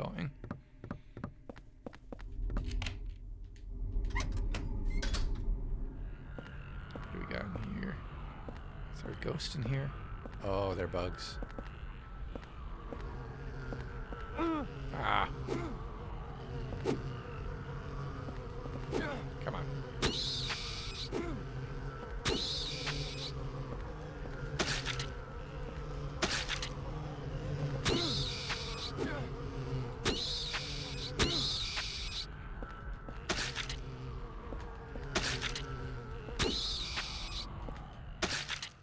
We get bug spray eventually, and it makes these things a lot easier to kill. Okay, fairly nondescript apartment. More of these weird, like, birdcage-esque elevators? Who knows? Kind of makes me think of all the, like, random hanging boxes or cages that Pyramid Head has hanging around everywhere. Oh, I didn't explore all of them. Cleo says, I wonder if this inspired the way Bloober did the Woodside Apartments, the storytelling. Yeah, no, I think there's definitely something to that. Like, Woodside Apartments did exist in the original Silent Hill 2, and so some of the storytelling did come from there, but I think there's definitely a visual similarity. It feels like there's a greater visual similarity between this apartment building and the Woodside/Blue Creek apartments in specifically Blue Creek Apartments and the Silent Hill 2 remake.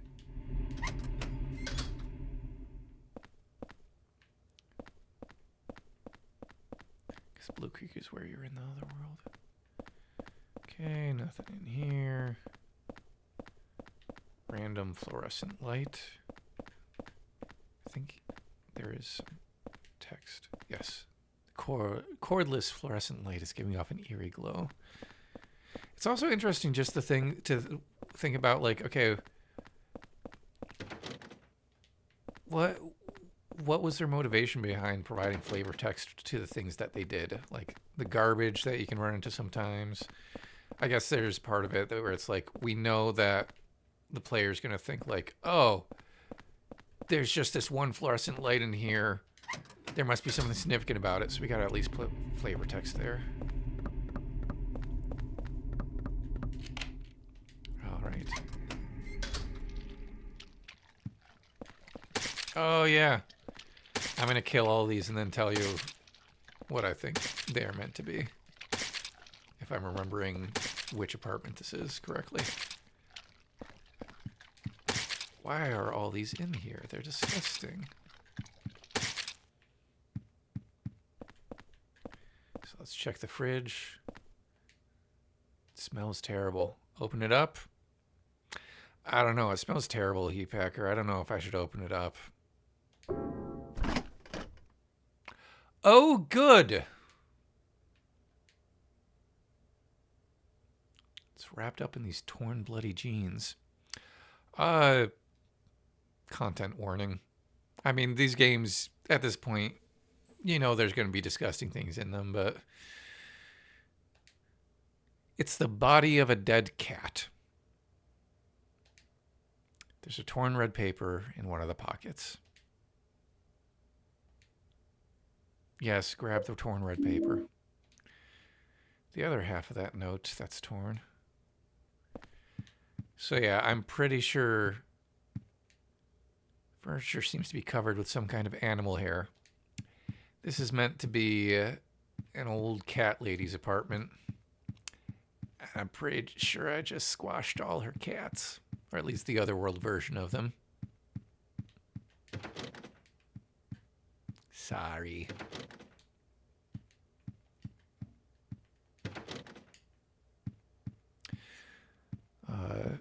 Talking again about the storytelling in the Woodside, like the random little old couple, the hints that people who have nothing to do with the story, or do they, lived in these unique spaces. Yeah. Again, it's that level of verisimilitude that I really appreciate about these games. Wait, is that the doorway? No, this is the doorway. Okay. So we got torn red paper. One more place to explore. Room 101. I also think, like, camera-wise, this is probably closer to the remake too, because, like, this is a few years after Silent Hill 2, and there are probably just more things going on. And here's where you're like, oh shit, shotgun. It's a model gun. It's totally useless as a weapon. I can't hold anymore. Oh shit. Well, I guess I'll have to go to the hole in the lobby there, so I can pick up these pistol bullets, even though I haven't been using my pistol. But yeah, I feel like this was put in here once again. Team Silent making a commentary on weapons in America, but also all the guns here are just models. Perhaps trolling the player a little bit by giving them an apartment full of, like, so many different kinds of weapons that they cannot use because they're all models.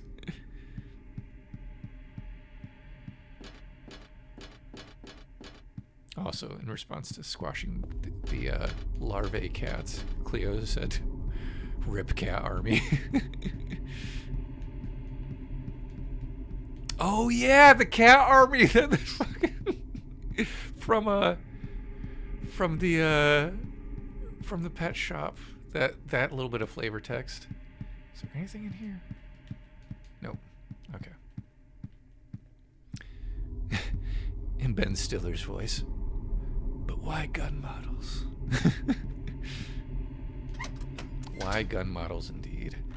Okay, let's take a quick trip back to the apartment so I can unload some of this, the items that I've gotten.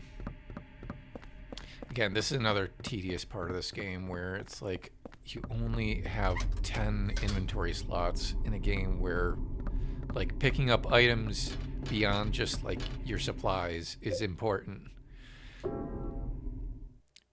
I think that is one of the things that Silent Hill F did a little better, was like they kept all the memos and the key items separate from like your resources for weaponry and health and stuff. So you're never in a situation where it's like, oh, there's an important item that I need to pick up. Oh, my inventory's full. Damn it.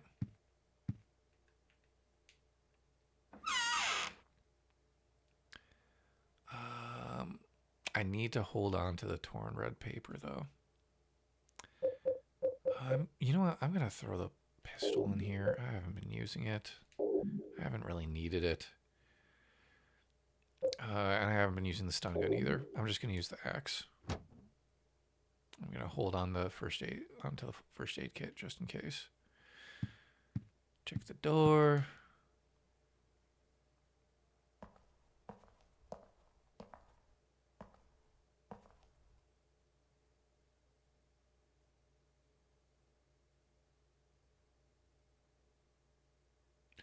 Oh, hi!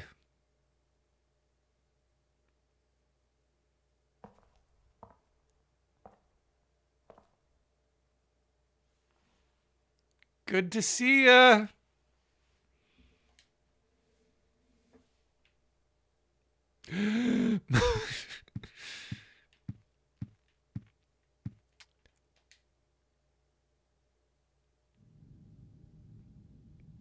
Eileen. Looks like Eileen is okay. But Walter motherfucking Sunderland might just be right outside her door.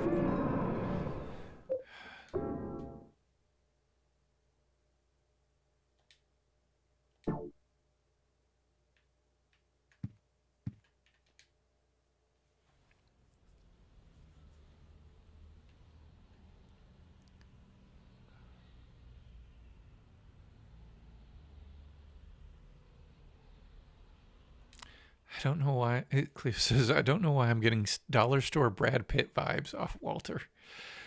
No, I see it. Like, you know what I know exactly why you're getting that. Cleo, have you ever seen 12 Monkeys? Because he reminds me very much of Brad Pitt in 12 Monkeys. Particularly when you get that close-up of him when Bruce Willis goes back that one time and he's all affluent and stuff. And then he's like, I'm here about some monkeys. And they do the boink, the little cross-eyed, like one of the eyes just goes askew. 12 of them. Yeah, that is the picture of 12 Monkeys Brad Pitt.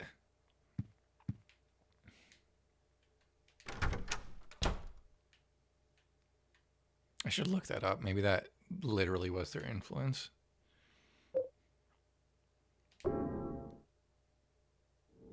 Is that why there's monkeys, Walter? Cleo, you're making all the connections tonight. That may very well be. Everything's coming full circle. Do I even want to grab those bullets? I should, because I'll probably want them for the final boss if I'm not going to use them now. And it won't take too long to go grab them. Now that I know where they are. Shut up! Like, knockoff pyramid head noisemaker.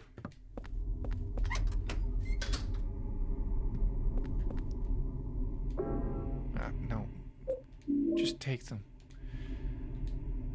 Okay. don't know how many other notes there are to grab, but hopefully I can grab all of them before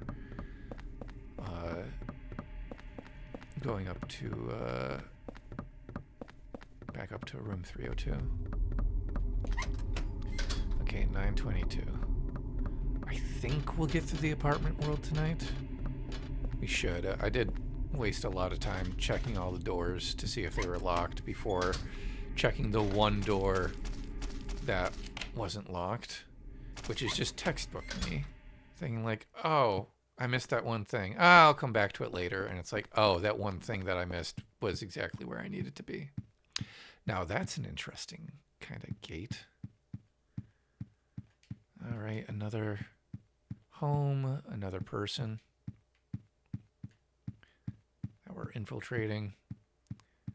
Nothing important in here. It looks like nothing useful. Wait, what was that? There are plenty of cooking tools, but there's nothing I need right now.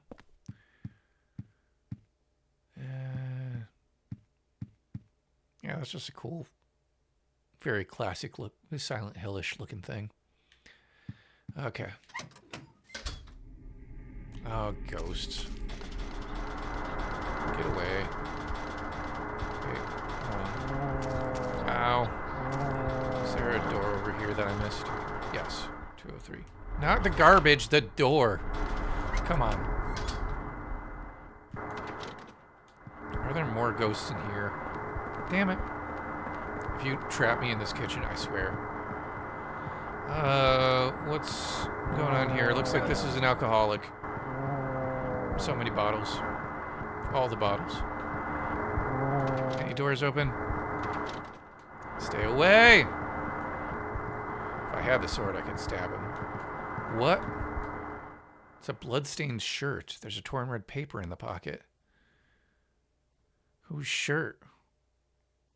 Whose shirt? Just grab it! And that's a place where the whole, like, will you take the thing, like, is really unnecessary, and I wish you'd just take the object. Oh my gosh. The controls. The camera changes. It's happening. I'm getting that classic Silent Hill camera angle control frustration. It's so good, guys. The artful camera angles. And the wonky controls. It makes the game so much scarier and not tedious at all. This is another one of my favorite apartments. It's a room full of paintings. Yeah, goofing, limited camera angles. Again, I think they're really cool for moments like this, for example, where you don't have creatures bearing down on you and they portray the environment in a very interesting way. But in places like that last apartment, I'm just like, this is so annoying. It's a painting of 2 adults and a lot of children. The memo says 206. So this was someone who painted everyone in the building. How can they even sleep with so many noisy kids? Besides that, they have to live next to Braintree. It's a painting of a man holding a brush. The memo says 202. Self-portrait.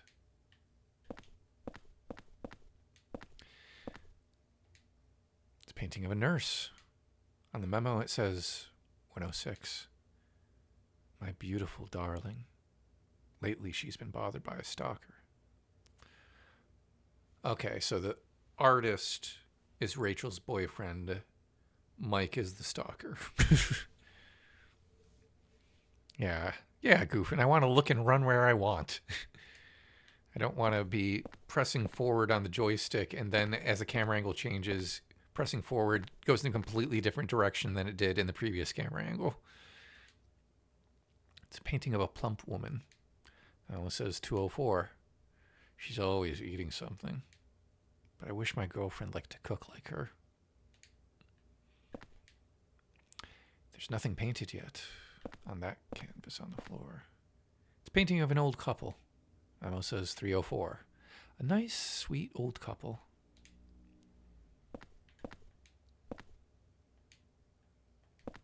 It's a painting of an old woman.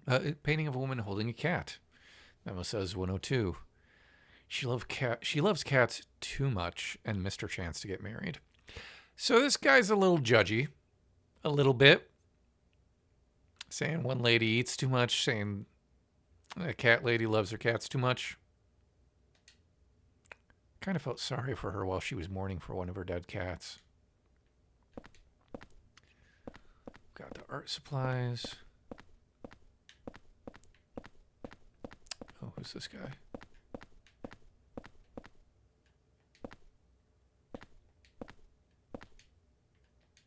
Come on.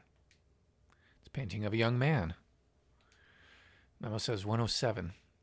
He listens to great music. But I feel sorry for him having to live under Braintree. Guy does not like Richard Braintree. It's a painting of a man drinking alcohol. Memo says 203. He's so noisy. I wish it would stop all that drinking and fighting.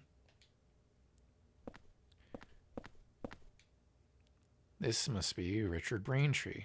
Memo says 207. Braintree, that prick. He's always yelling at kids.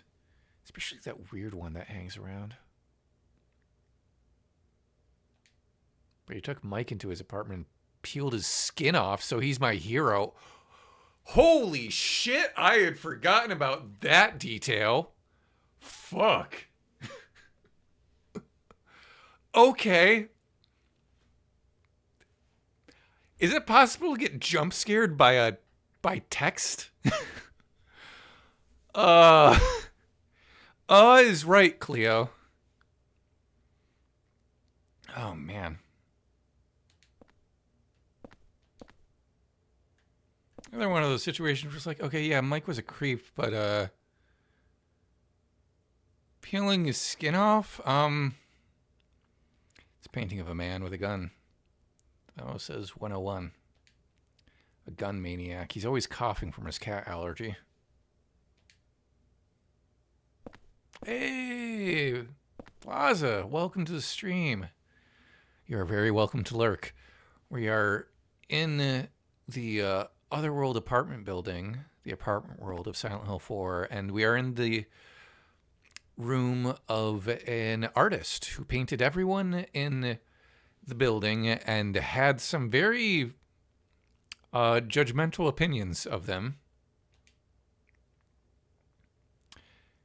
It's a painting of a man holding a porno magazine. That's our guy, Mike. The memo says 301.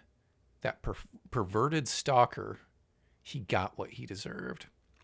And since you just jumped in, Gateway, I'll let you know. I'll go back to this one really quick because, well, here's where we found out what exactly the pervert got. This must be Richard Braintree. The memo says 207. Braintree, that prick. He's always yelling at kids, especially that weird one that hangs around. But he took Mike into his apartment and peeled his skin off, so he's my hero. As Cleo said, life's rich tapestry. This must be the superintendent. Memo says 105. Sunderland, the superintendent. Frank Sunderland. The super mistakenly thought that Mike was Rachel's lover.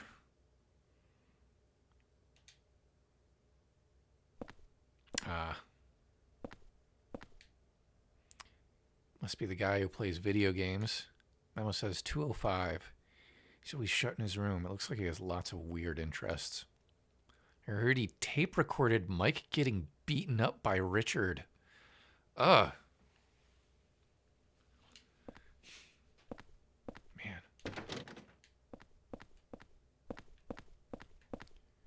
Does he have a canvas for 302? I guess not.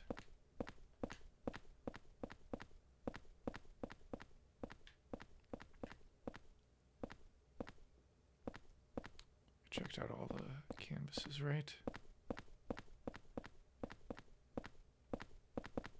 So yeah, this I was just thinking as I was reading all these. This does feel a little bit like the world building I sometimes do for some of my D&D games, where I get really into like fleshing out the characters in an area, and then forget to actually flesh out like, oh, I need stat blocks for the monsters and actual structure to what is happening in that area, or this is just a bunch of lore. and none of it is actually relevant to the quest that my players are on.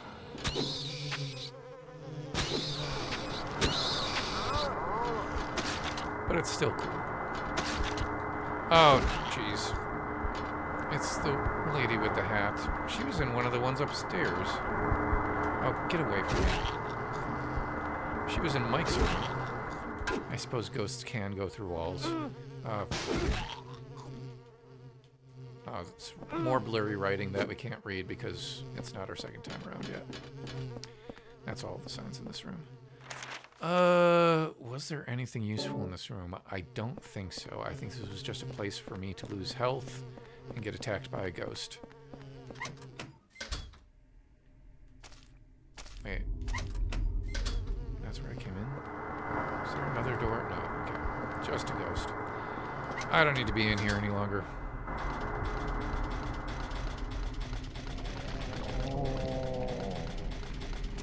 That animation of them crawling out of the wall is really cool.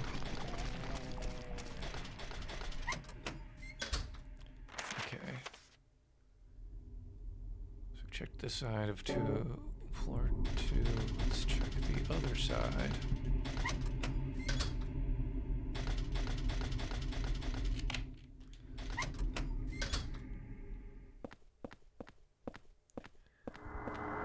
Oh, jeez. Another ghost. Oh, it's coming through the door?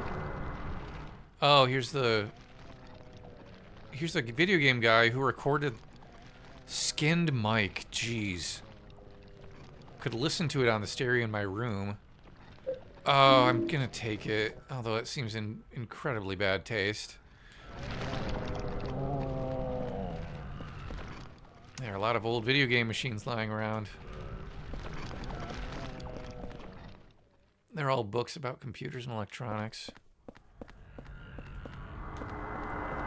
Again, I'm pretty sure the Skinned Mike tape is not important to any puzzle of any sort. It is just more background storytelling to flesh out the rich inner lives of the apartment building, South Ashfield Heights. Okay. These people had a kid. It's baby bed. There are lots of kids' toys lying around. I think I hear a larvae. Is there a larvae in like... Oh, shit! It's a dog!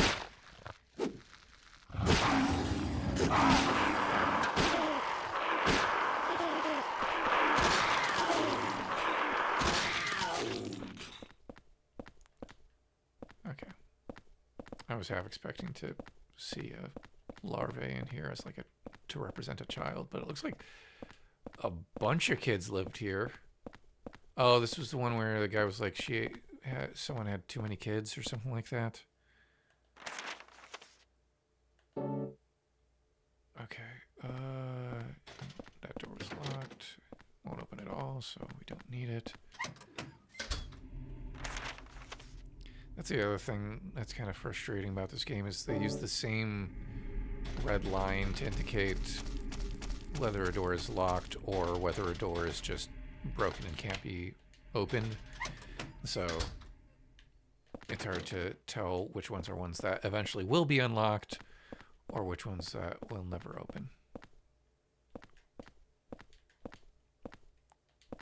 Any flavor text for this? No.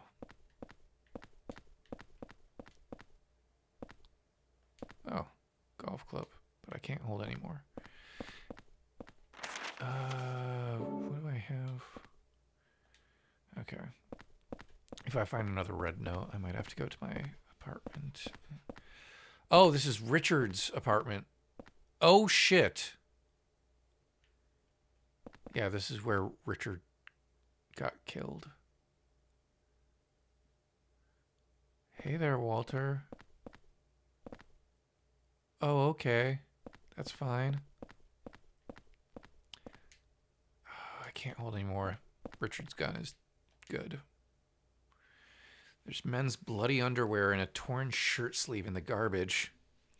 So Richard Braintree, not name that's a reference to a real life serial killer, but didn't need the name when he's doing it himself in the game.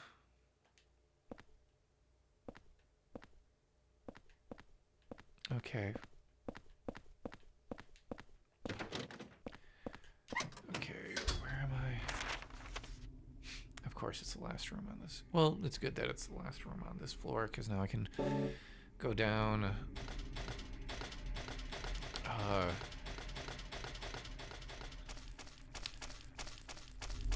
Check out the skinned mic tape. Okay.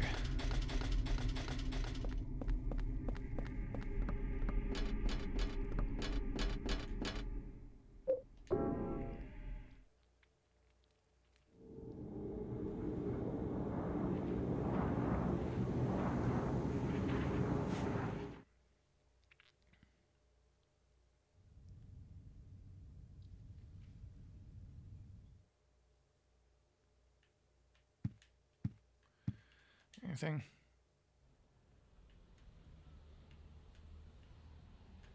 Nope.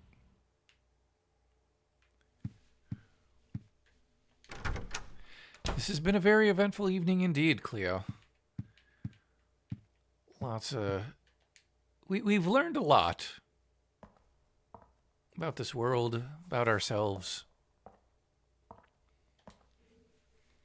about monkeys, but not why they're here yet.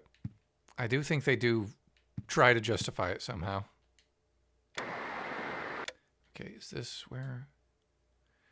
Okay, I don't remember what's on this tape. I don't even know if I got it in the original game, so just a general content warning for a tape cassette called Skinned Mike. How do you like that, you sick little freak? You had it coming to you. These clothes are disgusting. Get them out of my sight.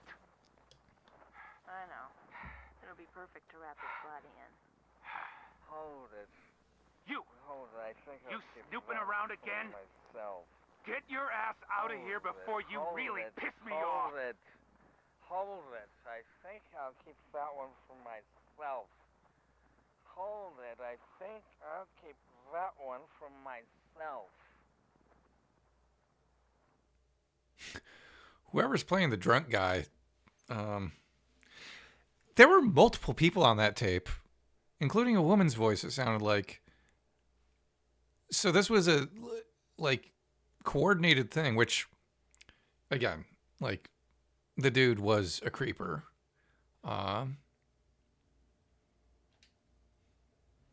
Again, life's rich tapestry. Okay. Let's check on Eileen. I don't think that she's gotten mean. I think she is okay. See, it looks like she's okay.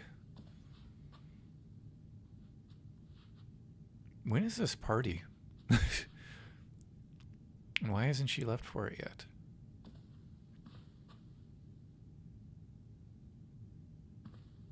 Nice outfit, though. Okay. Let's deposit things in here. Don't need that anymore. Let's throw first aid and the bullets in here. Okay. Hopefully this will be our last trip before finishing the apartment world. And I probably will push a little past 10 o'clock because I have a few things to say about the music that plays at the end of the apartment world. Not a whole ton, as I came to discover when I was trying to think of... Well, no, actually, I've got a decent amount to say.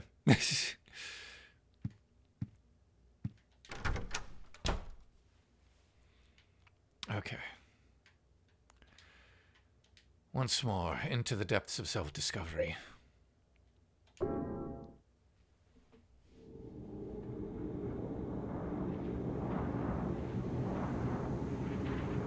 feeling a little bad now about checking every single door before going to the apartment that I actually needed to go to. Okay, so we're going back up to second floor to get the gun from Braintree's apartment. This does kind of show off the recurring theme of in this game of like you never know who your neighbors might be. Some of them might be judgmental artists. Some of them might be perverts. Some of them might be guys who kill perverts. There's men's bloody underwear and a torn shirt sleeve in the garbage. Oh, maybe that bloody... Did we find that bloody shirt in the alcoholic's apartment? And that's why on the tape he was saying, I'll keep that one for myself. Take Richard's revolver, yes.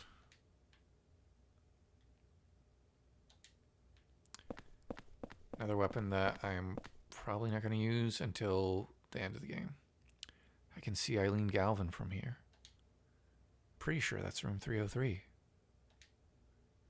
What's she doing in this world? This game also really plays around with like the other world and the real world. Like, are they overlaid on top of each other? Are they combined in some way? Are they on different planes of existence?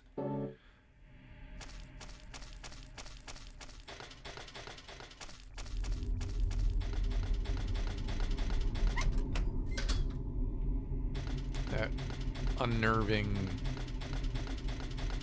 eldritch geometry kind of horror that I always really enjoy. Okay. So now, checking the last few apartments. Door shut tight, won't open at all.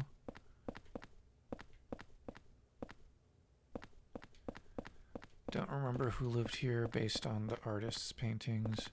Oh, they've got a couple Dalmatian statues. That was a thing. Do people still do that? Like have like specifically Dalmatian statues. I remember being this weird like indicator of status in the 90s, I want to say. I want to say there was like an episode of Rugrats where they were at a rich person's place and they had or like at a store that sold specifically to rich people, and they had like ceramic Dalmatians or something like that. We live in such a interesting world full of strange things. I'm so eloquent. It's we're going on hour 3. We're like almost at the end of our 3rd hour of gameplay. My brain is kind of starting to hit that turning to mush state, but I'm still trying to make interesting statements. Okay.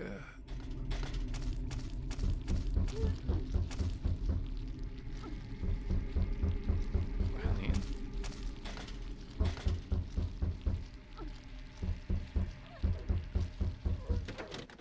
It's locked. I think Eileen Galvin's on the other side of this door.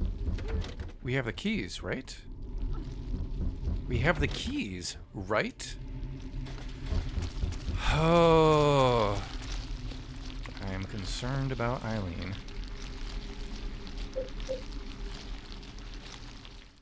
Now let's put all these papers under the door so that we can actually read them. Okay.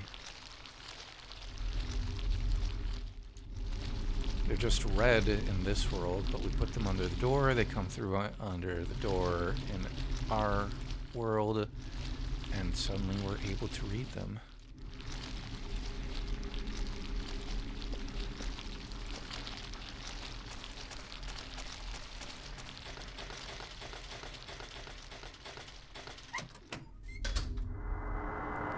Ghost. So, Michael Pervert's apartment.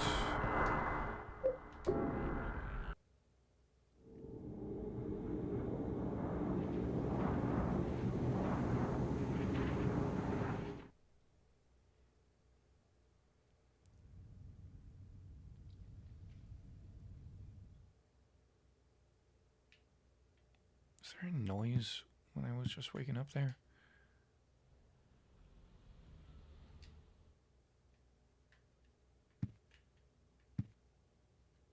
I'm looking over here because I know what's about to happen.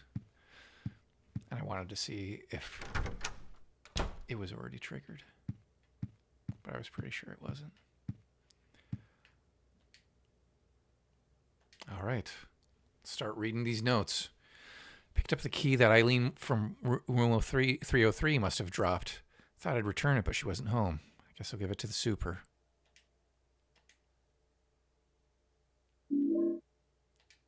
So supposedly it should be in the super's room, right? Rachel, love you, always watching. Window, protect you with love, Mike.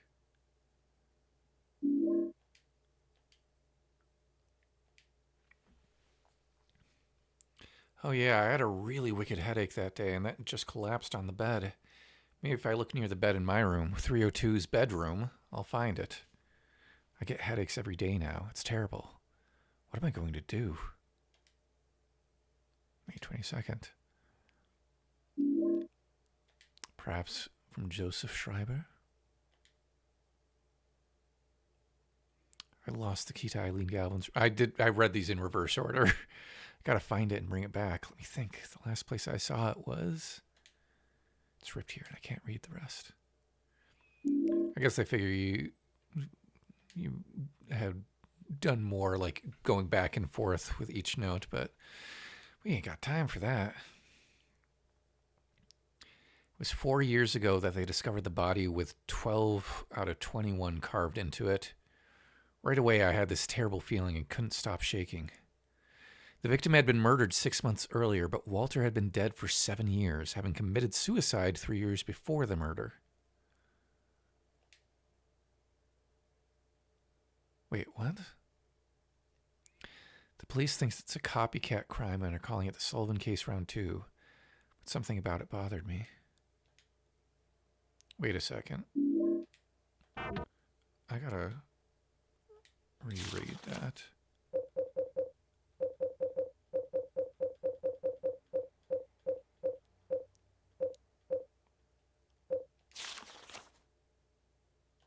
Not that one. Crap, I should have paid attention to what day it was.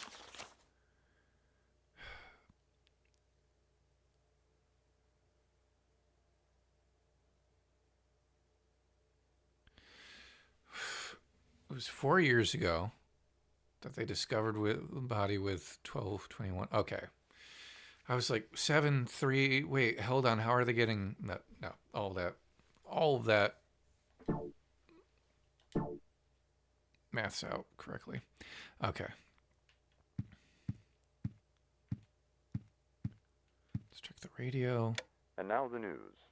In Washington, a gathering of 200,000 people appealing for stricter gun control laws in the wake of a spate of violent shootings throughout the country turned tragic when shots were fired into the crowd.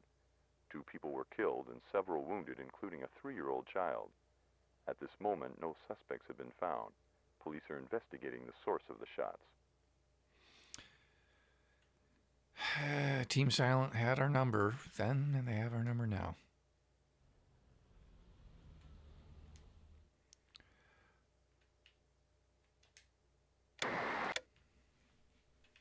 Let's check on Eileen.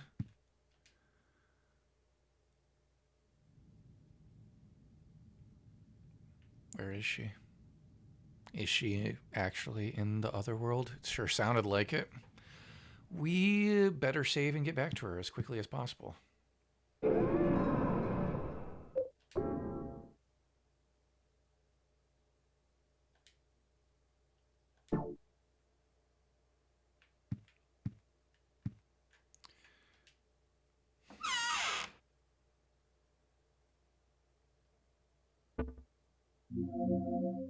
I grabbed Richard's gun, right? Oh yeah, it is down there. Okay.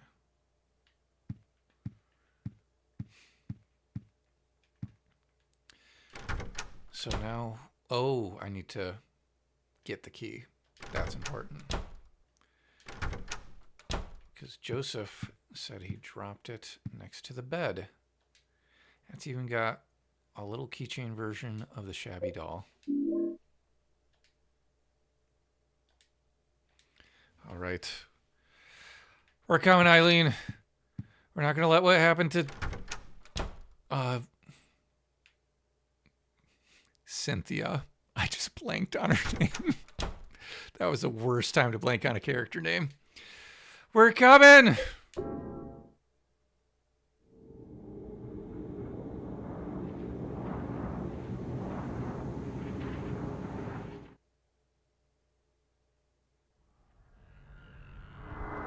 I'm getting out of here.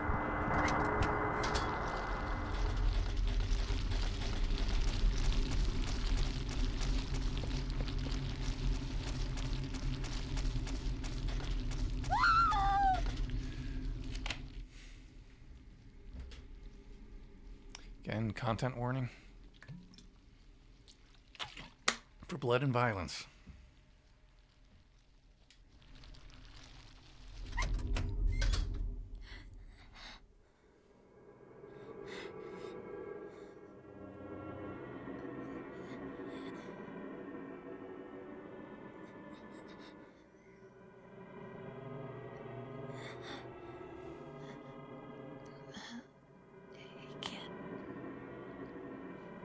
Thanks. Did you find your mommy? This place? It's dangerous. You need to hurry. Get out of here.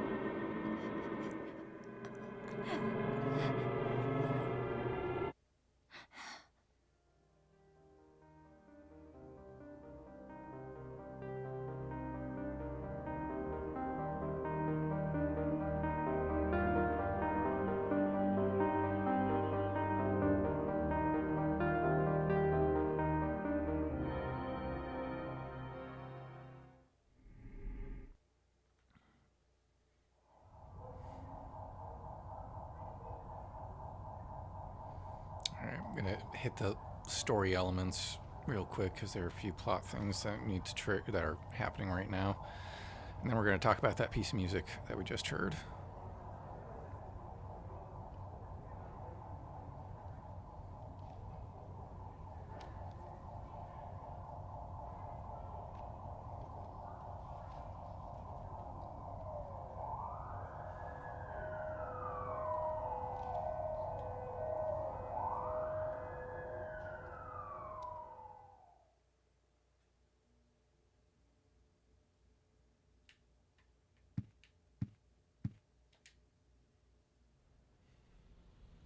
Eileen.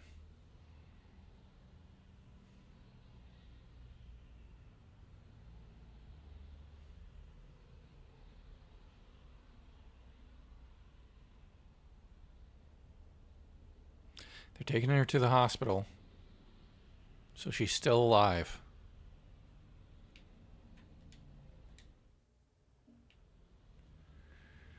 Night has fallen on South Ashfield.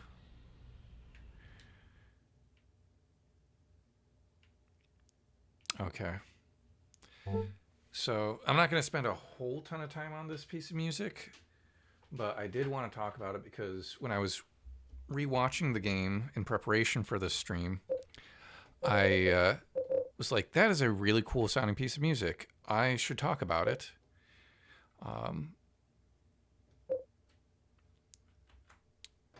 So let's switch over to my piano demo setup. The unfortunate thing about the piece of music is that it is not on the official soundtrack. There are a bunch of tracks in this game that, for whatever reason, weren't published as like part of any of the official releases. If you do some Google searching, you can find rips of a lot of the tracks in this game that weren't on the official soundtrack. And the one that I found named that particular piece Eileen's Next, fittingly enough. And it sounds like it's like a Wurlitzer or some other electric piano, just playing these flowing chords. It almost makes me think a little bit of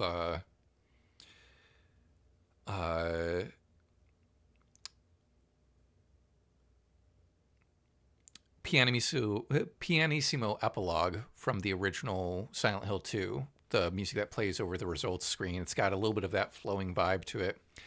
And I was listening to it, and the thing that is tricky about this particular piece of music is that it doesn't seem to follow a set sequence, or like there's these notes being played, but it's not a set pattern.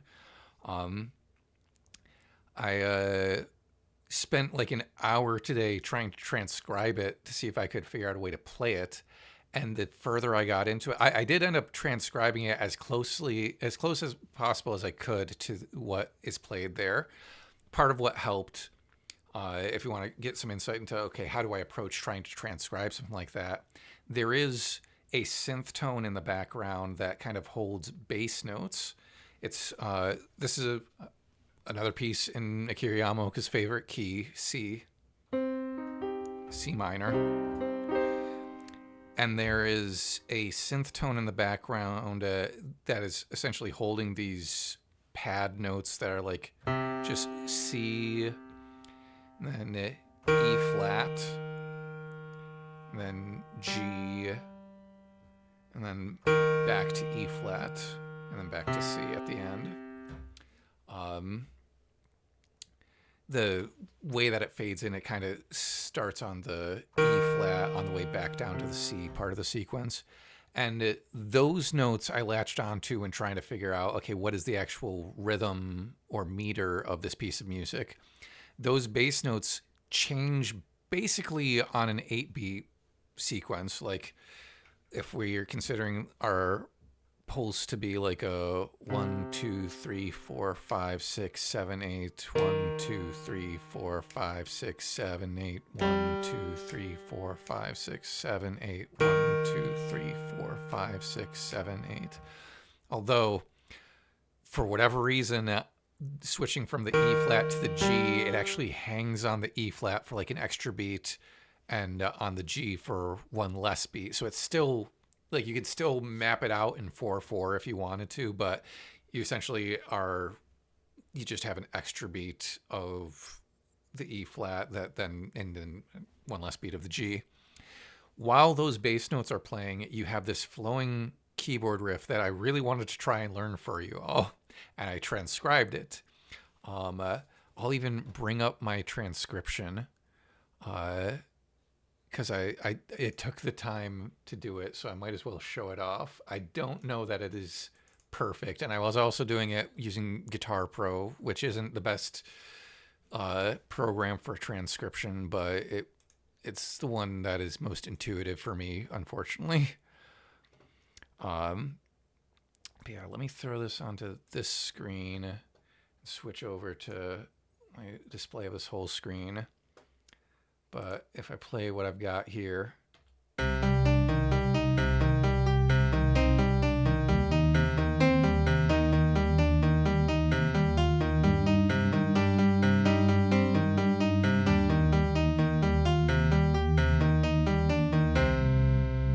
doesn't sound quite like what we just heard. It definitely doesn't sound as atmospheric and flowing. I probably should have let ring onto those notes, but even just looking at this, you can kind of see like, okay, there are some repeated elements, kind of, but there isn't really like a set pattern that recurs in either the like left hand or the right hand. Like it's definitely using these same notes over and over again in the right hand, but they are spread out in a way that where like the lengths of the notes aren't consistent, and they don't fall on the like pickup notes or bass notes in a regular fashion. I also, my transcription, I'm sure that there are things that are inaccurate about it, but one of the things that I wanted to bring up was looking at that. It is another case of a piece in a Silent Hill game where I look at something like that and I listen to it and I'm like, okay, was Akira Yamaoka essentially just like improvising?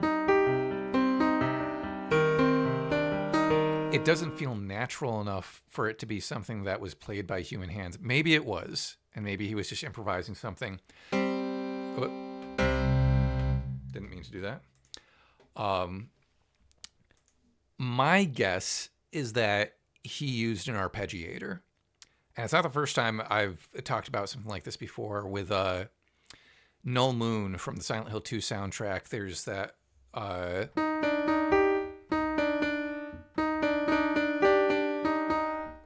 the arpeggiator's already turned on. Whoops. It's this like long pattern that does repeat. And I talked before about how that sounded like it was a piano part that was played by a sequencer rather than by a human hand. Yeah, the exact phrasing not meant to be played by it's the best one that I could come up with for, or I don't know if not meant to be played by human hands is really an accurate way of saying. I think probably more accurate to say it wasn't specifically played note for note by human hands. Like a sequence, an example of a sequence that people might be familiar with is On the Run from Dark Side of the Moon by Pink Floyd. That is a sequence. It's a set of 8 notes that repeats over and over and over again. They programmed that into the synthesizer and then sped up the tempo so you get this blip, blip, blip, but it is those same 8 notes over and over again. That is the difference between like a sequencer and an arpeggiator. A sequencer is typically, okay, this is the same pattern of notes over and over and over again. An arpeggiator is something that, like, on a basic level does what it sounds like. It arpeggiates. Arpeggios are like when you have a chord, but instead of playing the block chords, you're spreading those out to give that more flowing vibe to them. What an arpeggiator does is you like hold down a set number of notes like you're doing block chords, and it automatically arpeggiates. So I've brought, first of all, let me bring up the tone closer to what he was playing in that. Got our whirly. That seems like it might be a little loud, so I'll turn that down a little bit.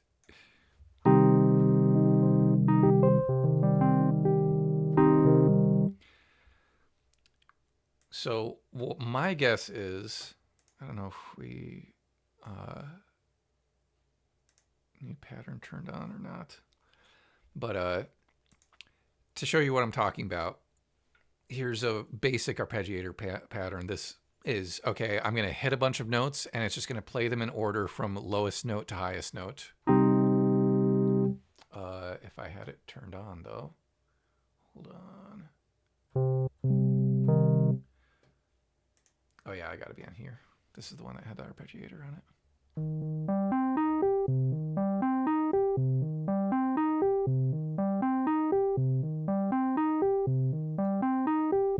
So even though I'm just holding block chords, like you can see from my arms, I'm not like playing each of those individual notes. If I was, it would look like this. And sound like that. This is a program playing each of those notes with the exact same intensity and length. We got going down, same thing, going up and then back down.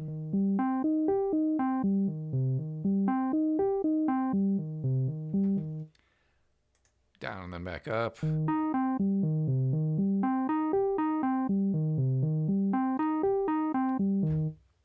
What I suspect he did, though, based on the lack of pattern or recognizable pattern to my eyes in what we heard, is that he used a randomized arpeggiator. And so you've got, I think, what tempo do I want this to be at? 130, I think, is what felt like it was closer to. So we've got you've definitely got a C minor chord in the left hand that keeps going between these upper notes that are like...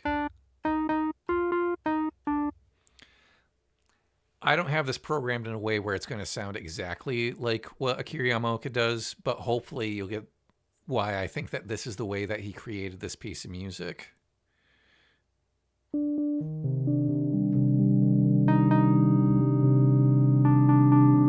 on.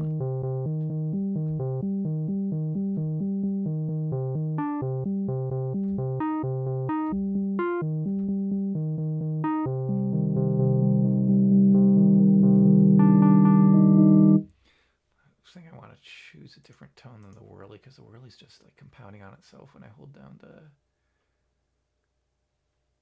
Or actually, if I add more notes to the arpeggiation, then it'll...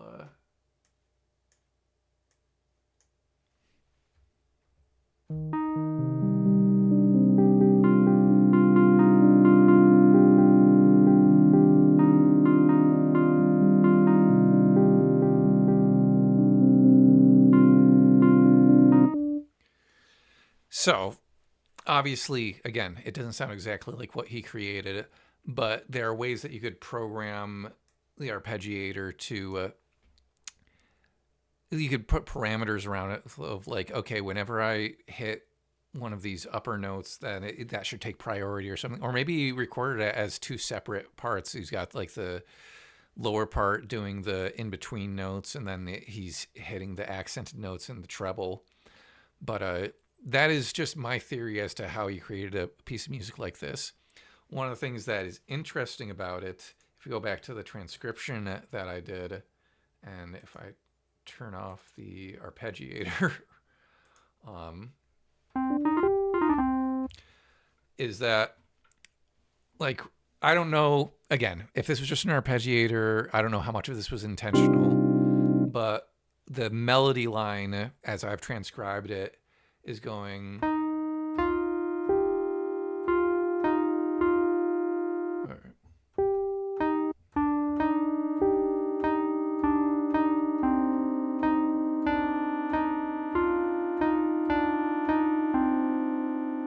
have none of the timing right. But hidden within there is a couple of instances of our good friend, the dies irae, which, again, I don't know if it was intentional. This is the whole thing about interpretation. Like, it's not always about intention. It's what can we find in the text that, whether it was intended or not, we can draw meaning from. And whether it was intended or not, I think it's very appropriate that in a scene where we've gotten so much foreshadowing of Eileen being the next victim, and we're not sure if she's going to survive, we get this classic example of the melody that we associate with death and doom, the dies irae. Happens up there. And I think we get another instance of it here.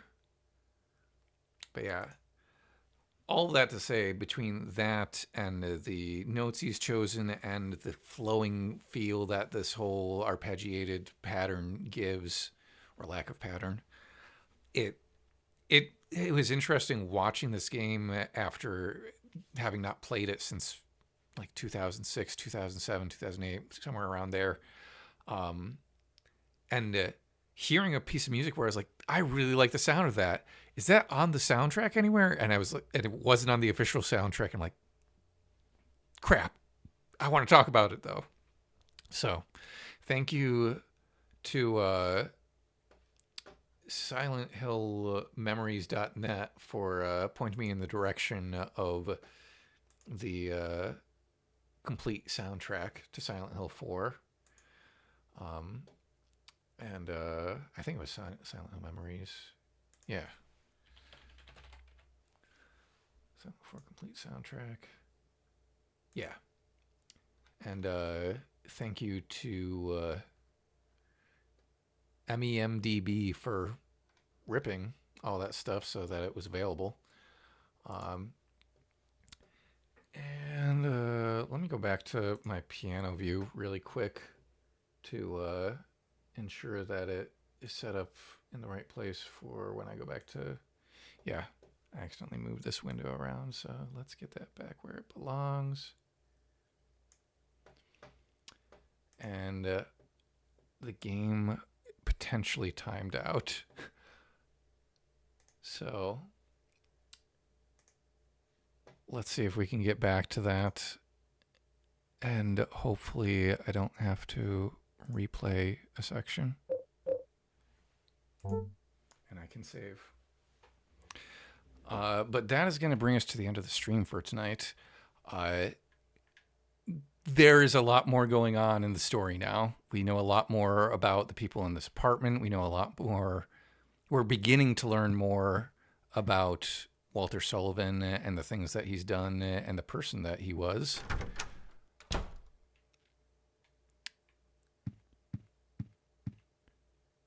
we have a... Okay. And we'll deal with that stuff next time. Thank you, everyone who's stuck around to watch. I'm wondering, what does her appointment look like now? So they took the victim to St. Jerome's, huh? Yeah, she's not gonna make it. She had numbers in her back, too. Walter Sullivan copycat. Round 3, huh? Well, they never got the scumbag behind round 2 a few years back. Maybe it's the same guy. What if 1, 2, and 3? What if they're all the same guy? What the hell are you talking about? You know Sullivan killed himself. The weird thing is, there were no clues. Crime scenes were always spotless. No fingerprints, no fibers, nothing. Just the numbers. 20121. I've been a cop for a long time, but I never seen a case like this one. It's almost like they were killed by a ghost or something.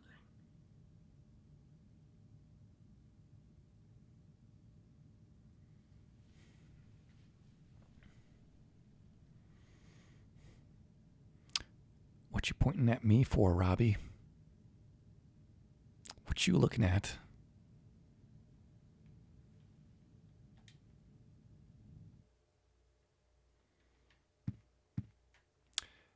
Thanks again, everyone, for sticking around and watching.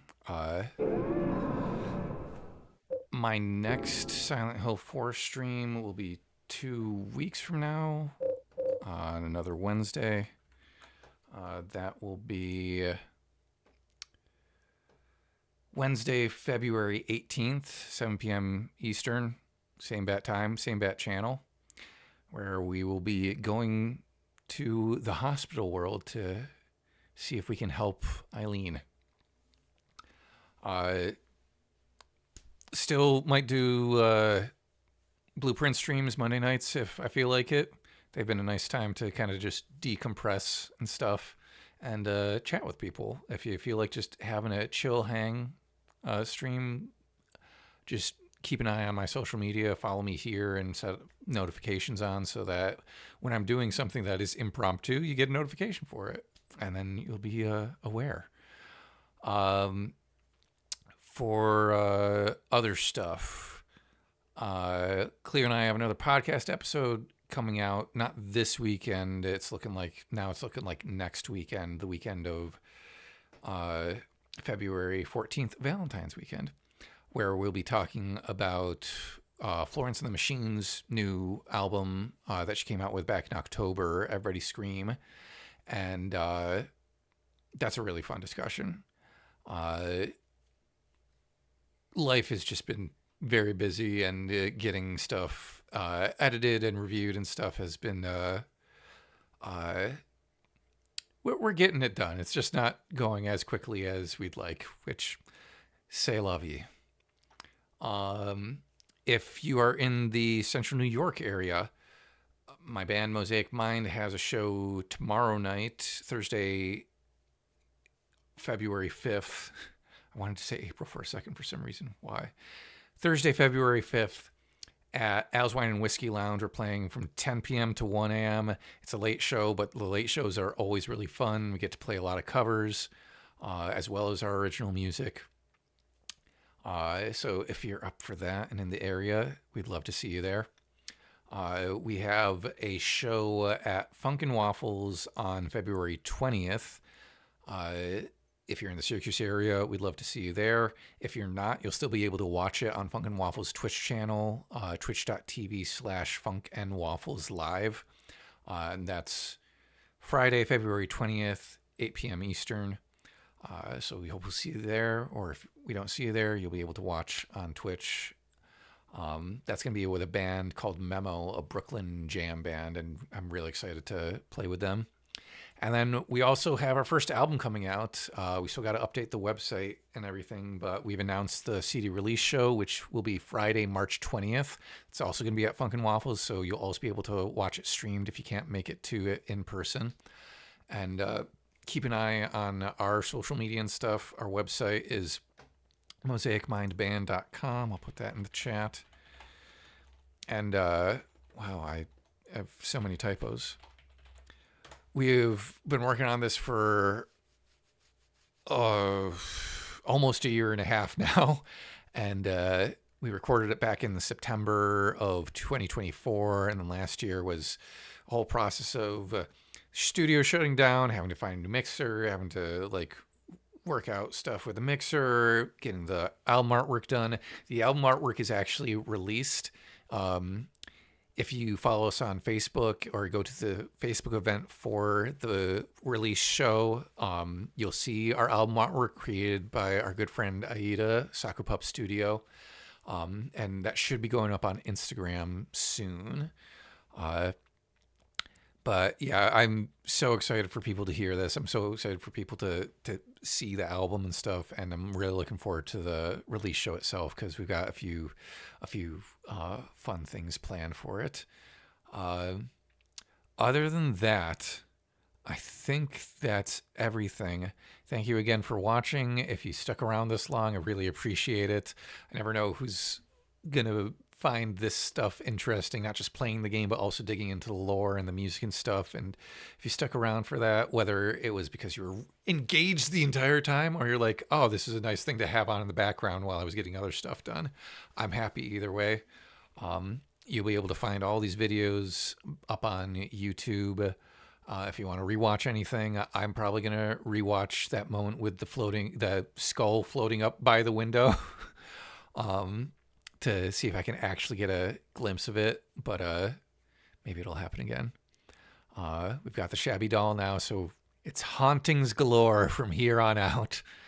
But yeah, hope to see you at the next stream. Hope to see you at a show if you can make it. And take care of yourselves. Have a good night.